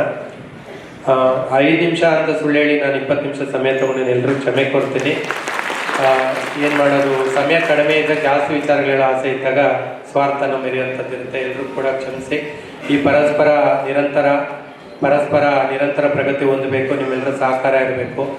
ಇವತ್ತಿರುವಂಥ 4.0 5.0 ಆಗಿ ಇದು ಎಷ್ಟು 0 ಮಾಡ್ತೀರಾ ನಿಮ್ಮ ಅಲ್ಲಿದೆ. ನನ್ನ ಜೀವಮಾನದ ಕನಸಿತ್ತು, ನನ್ನ ಇಡೀ ಜೀವಮಾನದಲ್ಲಿ ಎಲ್ಲ ಜಿಲ್ಲೆಯಲ್ಲಿ ಈ ಥರ ಒಂದು ಕಾರ್ಯಕ್ರಮವನ್ನು ನೋಡಬೇಕು ಅಂತ. ಈಗಾಗಲೇ ಅದಕ್ಕೆ ಪೂರ್ವಕವಾಗಿ 4 ಕಾರ್ಯಕ್ರಮಗಳನ್ನ ಯಶಸ್ವಿಗೊಳಿಸ್ತಾ ಇದ್ದೀವಿ. ಇನ್ನು ಮುಂದೆ ಕೂಡ ಬಾಕಿ 27 ಜಿಲ್ಲೆಗಳಲ್ಲಿ ಈ ರೀತಿ ಕಾರ್ಯಕ್ರಮಗಳಾಗಲಿ, ನೀವೆಲ್ಲರೂ ಜೊತೆಗೂಡಲಿ, ಎಲ್ಲರೂ ಯಶಸ್ಸೋದ್ಯಮಗಳಾಗಲಿ ಅಂತೇಳಿ ಎಲ್ಲರೂ ಕೂಡ ನಿಮ್ಮ ಇಡೀ ಕುಟುಂಬದ ಎಲ್ಲ ಕಷ್ಟ ಆಗುವುಗಳನ್ನ ಬದಿಗೊತ್ತಿ 100 ಕಿಲೋಮೀಟರ್ ಟ್ರಾವೆಲ್ ಮಾಡಿ ಅಂತ ಒಂದು ಅದ್ಭುತ ಸಮ್ಮೇಳನ ಕಾರ್ಯಕ್ರಮಕ್ಕೆ ಬಂದಿದ್ದಕ್ಕೆ ನಾನು ಚಿರಋಣಿ. 100ಕ್ಕೆ 90 ಭಾಗ ಎಲ್ಲ ಹೊಸ ಮುಖಗಳು ಬರೀ ಫೋನಲ್ಲಿ ಮಾತಾಡಿ ಗ್ರೂಪಲ್ಲಿ ನೋಡಿದ್ದೀವಿ. ಇವತ್ತು ನೇರವಾಗಿ ಭೇಟಿ ಮಾಡುವಂಥ ಭಾಗ್ಯ ಸಿಕ್ಕಿದೆ. ನೀವೆಲ್ಲರೂ ಕೂಡ ನನ್ನ ಕುಟುಂಬ ಹೆಮ್ಮೆಯಿಂದ ಹೇಳಬಲ್ಲೆ. ಇಡೀ ರಾಜ್ಯದಲ್ಲಿ ಎಲ್ಲೇ ಬಂದರೂ ಒಂದು ತನ್ನ ಧೈರ್ಯವಾಗಿ ಸಿಗುತ್ತೆ ಅಂತ. ಇದೇ ರೀತಿ ನಂಬಿಕೆ ನಿಮ್ಮೆಲ್ರಿಗೂ ಇರಲಿ. ನೀವು ಯಾವುದೇ ಜಿಲ್ಲೆಗೂ ನಮ್ಮ ಕುಟುಂಬ ಏನೋ ನಂಬಿಕೆ ಇರಲಿ. ಆ ನಂಬಿಕೆನ ಉಳಿಸ್ಕೊಂಡು ನಮ್ಮ ಪರಸ್ಪರನ ರಾಜ್ಯ ಮಟ್ಟ ರಾಷ್ಟ್ರ ಮಟ್ಟದಲ್ಲಿ ನಾವು ಖ್ಯಾತಿ ಹೊಂದೋದು ಬೇಕಾಗಿಲ್ಲ, ಮಾದರಿಯಾಗಿ ಬದುಕೋಣ. ಸೊ ಎಲ್ಲರೂ ಕೂಡ ಗಿಡ ನೆಡಿ, ನೀರಾಕಿ.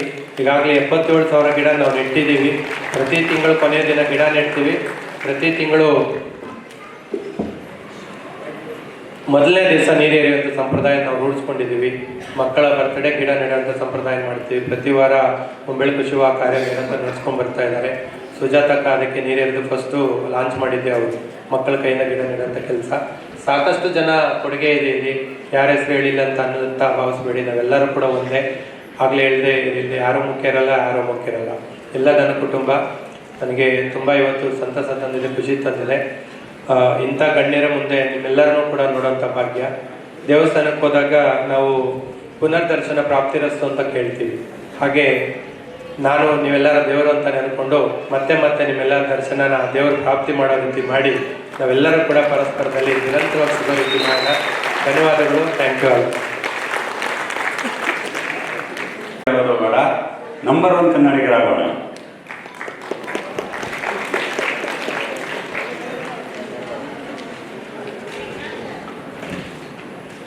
ಈ ಪರಸ್ಪರದ ಒಟ್ಟು ಆಗಿದಂಥ ಮಲ್ಟಿಮೀಡಿಯಾ ಚಂದ್ರರವರಿಗೆ ಈ ಒಂದು ಧನ್ಯವಾದಗಳನ್ನು ತಿಳಿಸ್ತೀನಿ.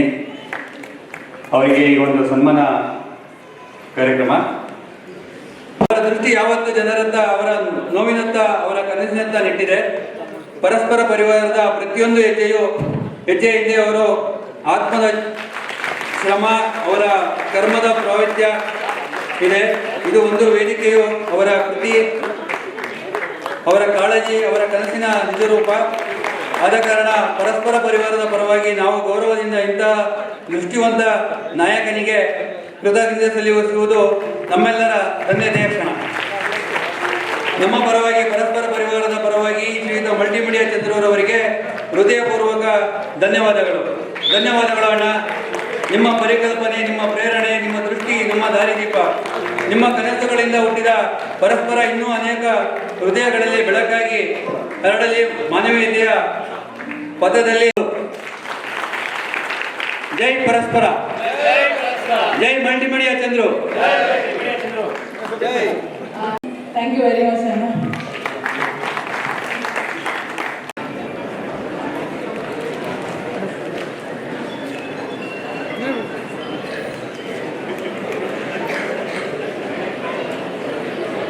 ಡಾಕ್ಟರೇಟ್ ಪದವಿಗಳನ್ನು ಪಡೆದಿದ್ದಾರೆ. ಜೋರಾದ ಚಪ್ಪಾಳೆ.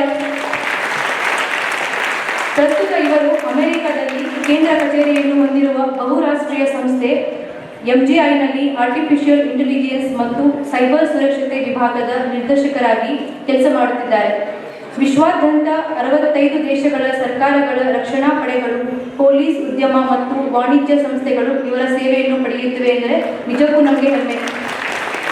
ಮಾಹಿತಿ ತಂತ್ರಜ್ಞಾನದಲ್ಲಿ ಕನ್ನಡ ಬಳಕೆಯಾಗಬೇಕು ಎಂದು ತಮ್ಮ ಸ್ವಂತ ಹಣ, ಸಮಯ ಮತ್ತು ಶ್ರಮವನ್ನು ವಿನಿಯೋಗಿಸಿ ಕಳೆದ 3 ದಶಕಗಳಿಂದ ಕೆಲಸ ಮಾಡುತ್ತಿದ್ದಾರೆ.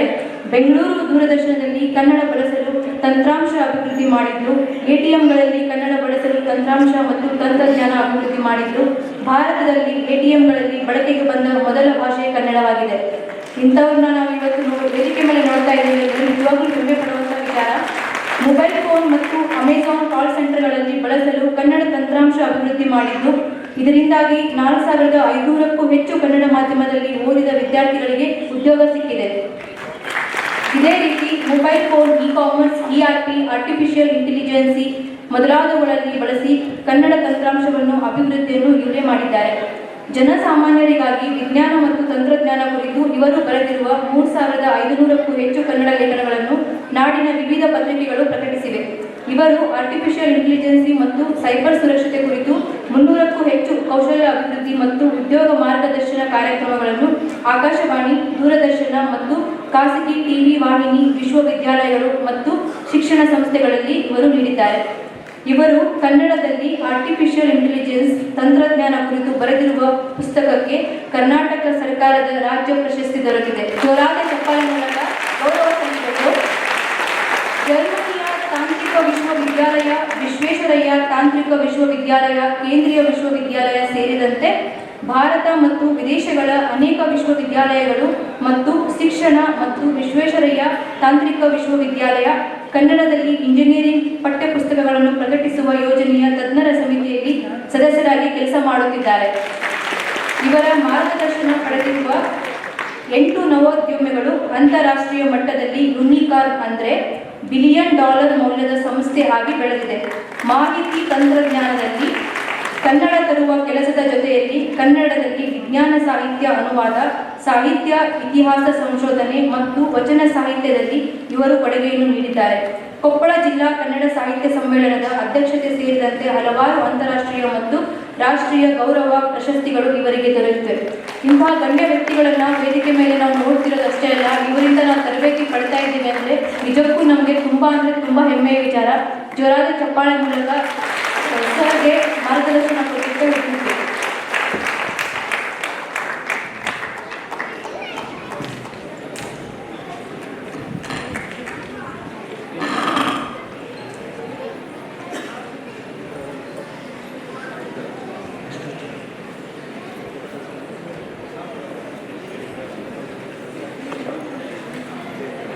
ಅಂತ ಕೇಳೋದು ಈಗ ನೀವು ಬೇಸರ ಆಗಬಾರ್ದಲ್ಲ, ಅದಕ್ಕೋಸ್ಕರ ಮೊದಲನೇದಾಗಿ ಎಲ್ಲರಿಗೂ ಕನ್ನಡ ರಾಜ್ಯೋತ್ಸವದ ಶುಭಾಶಯಗಳು. ನಾವು ಎಲ್ಲೇ ಇದ್ದರೂ ಏನೇ ಇದ್ದರೂ ಮೊದಲು ಕನ್ನಡಿಗರು. ನಮ್ಮ ಭಾಷೆ, ನಮ್ಮ ಸಂಸ್ಕೃತಿ, ನಮ್ಮ ಕಲೆ, ನಮ್ಮ ಇತಿಹಾಸ, ನಮ್ಮ ಜನ, ಇವ್ರ ಬಗ್ಗೆ ಯಾವಾಗಲೂ ನಾವು ಅಭಿಮಾನ ಪಡಬೇಕು ಅಂತ ನಾನು ಭಾವಿಸ್ತೇನೆ. ನಮ್ಮ ರಾಜ್ಯದಲ್ಲಿ ಈ ರಾಜ್ಯ ಹೇಗಾಯಿತು, ಕರ್ನಾಟಕ ಇತ್ಯದನ ಅಂದರೆ ಏನು, ಯಾರ್ಯಾರು ಹೋರಾಟ ಮಾಡೋರು, ಅವರ ಆಶಯಗಳೇನಿತ್ತು ಮತ್ತು ಈಗಿನ ಒಂದು ಪರಿಸ್ಥಿತಿನಲ್ಲಿ ಈ ರಾಜ್ಯ ಏನು ಮಾಡಬೇಕು ಅನ್ನೋದ್ರ ಬಗ್ಗೆ ಪ್ರಾಯಶಃ ನವಂಬರ್ 1 ಯಾವುದೇ ವರ್ಷ ಆದರೂ ಕೂಡ ನವಂಬರ್ 1 ಎಲ್ಲರೂ ಯೋಚನೆ ಮಾಡಿರ್ತಾರೆ. ರಾಜಕಾರಣಿಗಳು ಭಾಷಣ ಮಾಡ್ತಾರೆ, ಯಾರೋ ಬರ್ಕೊಟ್ಟಿರ್ತಾರೆ, ಅವ್ರು ಮಾತಾಡ್ತಾರೆ, ಅದು ಬೇರೆ ವಿಷಯ. ಕನ್ನಡಿಗರಾಗಿ ನಾವು ಪ್ರತಿಯೊಬ್ಬರು ಯೋಚನೆ ಮಾಡಿರಬೇಕು. ಯಾಕಂದರೆ ಭಾಷೆಯ ವಿಷಯದಲ್ಲಿ, ಧರ್ಮದ ವಿಷಯದಲ್ಲಿ, ಪ್ರಾಂತ್ಯದ ವಿಷಯದಲ್ಲಿ ನಮ್ಮನ್ನು ದೂರ ಮಾಡುವಂಥ ಕೆಲವು ಪ್ರಯತ್ನಗಳು ಕೂಡ ನಡೀತವೆ. ಕನ್ನಡ ಅಸ್ಮಿತೆ ಅನ್ನೋದು ಹೊರಟೋಗುತ್ತೆ. ಪ್ರಪಂಚದಲ್ಲಿ ಪ್ರತಿದಿನ ಅನೇಕ ಭಾಷೆಗಳು ಅಸ್ತಿತ್ವ ಕಳ್ಕೊಳ್ತವೆ, ಬಳಸ್ತಾ ಇಲ್ಲ. ಅದು ಕಲಿಯೋದ್ರಿಂದ ಉಪಯೋಗ ಇಲ್ಲ ಅಂತ. ಹಿಂದೆ ಇದು ಧಾರವಾಡ ಆಗಿರೋದ್ರಿಂದ ಒಂದು ಹಿನ್ನೆಲೆ ಕೊಡ್ತೀನಿ. ಇಲ್ಲಿ ಧಾರವಾಡದಲ್ಲಿದ್ದವ್ರಿಗೆ ಎಷ್ಟು ಜನ ಗೊತ್ತಿಲ್ಲ.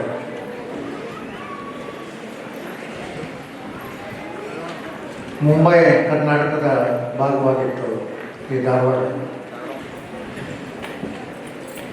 ಅಂದರೆ ಮಹಾರಾಷ್ಟ್ರ ಪ್ರಭಾವ ಇದ್ದಂತೆ. ಈ ಮುಂಬೈ ಕರ್ನಾಟಕದ ಭಾಗವಾಗಿದ್ದಂಥ ಕನ್ನಡ ಪ್ರದೇಶಗಳಲ್ಲಿ ಕನ್ನಡ ಶಾಲೆಗಳೇ ಇತ್ತು.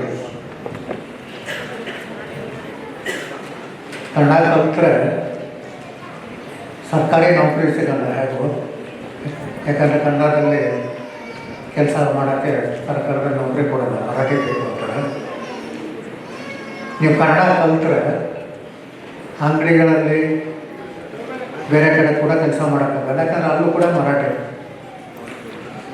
ಈಗ ಕನ್ನಡ ಶಾಲೆನೇ ಬೇಡ ಅಂತ 200 ವರ್ಷಗಳ ಕಾಲ ಈ ಪ್ರಾಂತ್ಯದಲ್ಲಿ ಕನ್ನಡ ಶಾಲೆಗಳೇ 200 years. ಪರಿಣಾಮ ಏನಾಯಿತು ಅಂದರೆ, ನೀವು ಮನೆಯಲ್ಲಿ ಪೂಜೆ ಮಾಡಿದ್ರೆ, ಒಂದು ದೇವರ ಸ್ತೋತ್ರ ಹೇಳಿದ್ರೆ, ಒಂದು ನಾಟಕ ನೋಡೋಕ್ಕೆ ಹೋದರೆ, ಒಂದು ಯಾವುದೋ ಕವಿತೆ ಕೇಳಲಿಕ್ಕೆ ಹೋದರೆ ಎಲ್ಲವೂ ಮರಾಠಿ, ಕನ್ನಡವೇ. ಯಾಕಂದ್ರೆ ಬದಲಾವಣೆ ಆಗಿದೆ. ಯಾಕೆ ಅಂತ ಹಿನ್ನೆಲೆ ಗೊತ್ತಿರಲಿ ಅಂತ ನಾನು ಯಾಕೆ ಮೊದಲು ಹೇಳಿದೆ, ಕನ್ನಡ ಬಗ್ಗೆ ನಮ್ಗೆ ಗೊತ್ತಿರಬೇಕು. ಎಷ್ಟು ಜನ ತ್ಯಾಗ ಮಾಡಿದ್ದಾರೆ, ಯಾವುದೂ ನಮಗೆ ಬೇಕು ಅಂತ ತಕ್ಷಣ ಸಿಕ್ಕಿಲ್ಲ. ಒಂದು ಹೋರಾಟದ ಹಿನ್ನೆಲೆ ಇದೆ. ಅದರ ದುರಂತ ಅಂತಂದರೆ, ಕನ್ನಡಕ್ಕಾಗಿ ನಿಜವಾಗ್ಲೂ ಯಾರು ಹೋರಾಟ ಮಾಡಿದ್ದಾರೆ, ಯಾರು ಕೆಲಸ ಮಾಡಿದ್ದಾರೆ, ಅವರು ಗುರುತಿಸೋ ಕೆಲಸ ಆಗ್ತದೆ. ಏನು ಮಾಡಿದವರನ್ನ ಕರೆದು ಸನ್ಮಾನ ಮಾಡುವಂಥ ಪ್ರವೃತ್ತಿ ಹೆಚ್ಚಾಗ್ತದೆ. ಏನು ಮಾಡಿದರೆ ಅವರ ಹೆಸರು ಒಂದು ರಸ್ತೆ ಇಡೋಕ್ಕೂ ವಿರೋಧ ಆಗುತ್ತೆ. ರಸ್ತೆಗಳಲ್ಲಿ ಇಟ್ಟಿದ್ದು ತೆಗೆದು ಬಿಡ್ತಾರೆ, ಮತ್ತೆ ಅವರ ಒಂದು ಹೆಸರು ಇಟ್ಕೊಳ್ತಾರೆ. ಯಾರು ತೆಗೆದ್ವಿ ಅಂತ ಕೂಡ ನೋಡೋದು. ಈಗ ಎಲ್ಲ ಜಿಲ್ಲೆಯಲ್ಲೂ ನಡೀತದೆ, ಒಂದು ಕಡೆ ಇರ್ತದೆ, ಎಲ್ಲ ಜಿಲ್ಲೆಯಲ್ಲೂ ನಡೀತದೆ. ಸೊ 200 ವರ್ಷಗಳ ಕಾಲ ಒಂದು ಭಾಷೆ ಇಲ್ಲ ಅಂದರೆ ಅದನ್ನು ವಾಪಸ್ ತರೋದು ಹೇಗೆ? ಮತ್ತೆ ಕನ್ನಡ ಶಾಲೆ ಶುರು ಮಾಡಬೇಕು. ಸರ್ಕಾರಗಳು ಒಪ್ಪಲ್ಲ. ಅನಧಿಕೃತ ಶಾಲೆ ಅಂತ ಈಗಿನ ಸರ್ಕಾರಿ ಭಾಷೆಗಳು ವಿರೋಧ ಬಂದೇ ಬರುತ್ತೆ. ಅನಧಿಕೃತ ಶಾಲೆ ಅಂದಾಗ ವಿರೋಧ ಬಂದೇ ಬರುತ್ತೆ. ಮಕ್ಕಳು ಕಳಿಸಲ್ಲ, ಕನ್ನಡಿಗರೇ ಕಳಿಸಲ್ಲ. ಅನಧಿಕೃತ ಶಾಲೆಗೆ ಯಾಕೆ ಕಳಿಸೋದು? ಇವಾಗ ಕಲ್ಯಾಣ ಕರ್ನಾಟಕ ಅಂತ ಕರೀತಾರೆ. ಆದರೆ ಆಗ ಆ ಭಾಗ ಕೂಡ ಹೈದರಾಬಾದ್ ಸಂಸ್ಥಾನ ಕೆಳಗಿತ್ತು. ಇಲ್ಲಿ ಮರಾಠಿ ಪ್ರಭಾವ ಇದ್ದ ಹಾಗೆ ಇದು ಉರ್ದು, ಸರ್ಕಾರ ಆಡಳಿತ ಉರ್ದು, ಕೋರ್ಟ್ ಉರ್ದು, ವೈದ್ಯಕೀಯ ಉರ್ದು, ವ್ಯವಹಾರ ಉರ್ದು, ಕನ್ನಡವೇ ಇಲ್ಲ. ಸೊ ಒಂದೇ ಹೆಮ್ಮೆಯಿಂದ ಹೇಳ್ಕೊಳ್ಳಿಕ್ಕೆ ಭಾಳ ಇಷ್ಟಪಡ್ತೇನೆ. ಈ ಹೈದರಾಬಾದ್ ಸಂಸ್ಥಾನದಲ್ಲಿ ಮತ್ತು ಈ ಉತ್ತರ ಕರ್ನಾಟಕದಲ್ಲಿ ಯಾವ ಕನ್ನಡ ಶಾಲೆಗಳು ಇರಲಿಲ್ಲ, 200 ವರ್ಷಗಳೇ ಇರಲಿಲ್ಲ.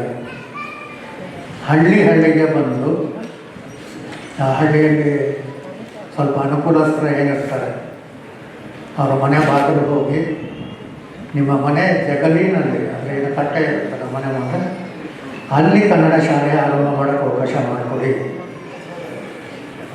ಆ ಕನ್ನಡ ಶಾಲೆಯ ಶಿಕ್ಷಕರಿಗೆ ಬೇಕಾದ ವೇತನವನ್ನು ನಾನು ಕೊಡ್ತೇನೆ ಅಂತ ಹಳ್ಳಿಗೆ ಹೋಗಿ ಈ ಮುಂಬೈ ಕರ್ನಾಟಕ ಮತ್ತು ಹೈದರಾಬಾದ್ ಕರ್ನಾಟಕ ಎರಡೂ ಭಾಗದಲ್ಲಿ 185 ಕನ್ನಡ ಶಾಲೆಗಳನ್ನು ಆರಂಭ ಮಾಡಿ ಆ ಶಾಲೆಯ ಶಿಕ್ಷಕರಿಗೆ ತಮ್ಮ ಸ್ವಂತ ಆದಾಯದಿಂದ ಸಂಬಳವನ್ನು ಕೊಟ್ಟವರು ನನ್ನ ಅಜ್ಜನರಾದ ಕಲ್ಲಿನಾಥ್ ಶಾಸ್ತ್ರಿ ಪುರಾಣ.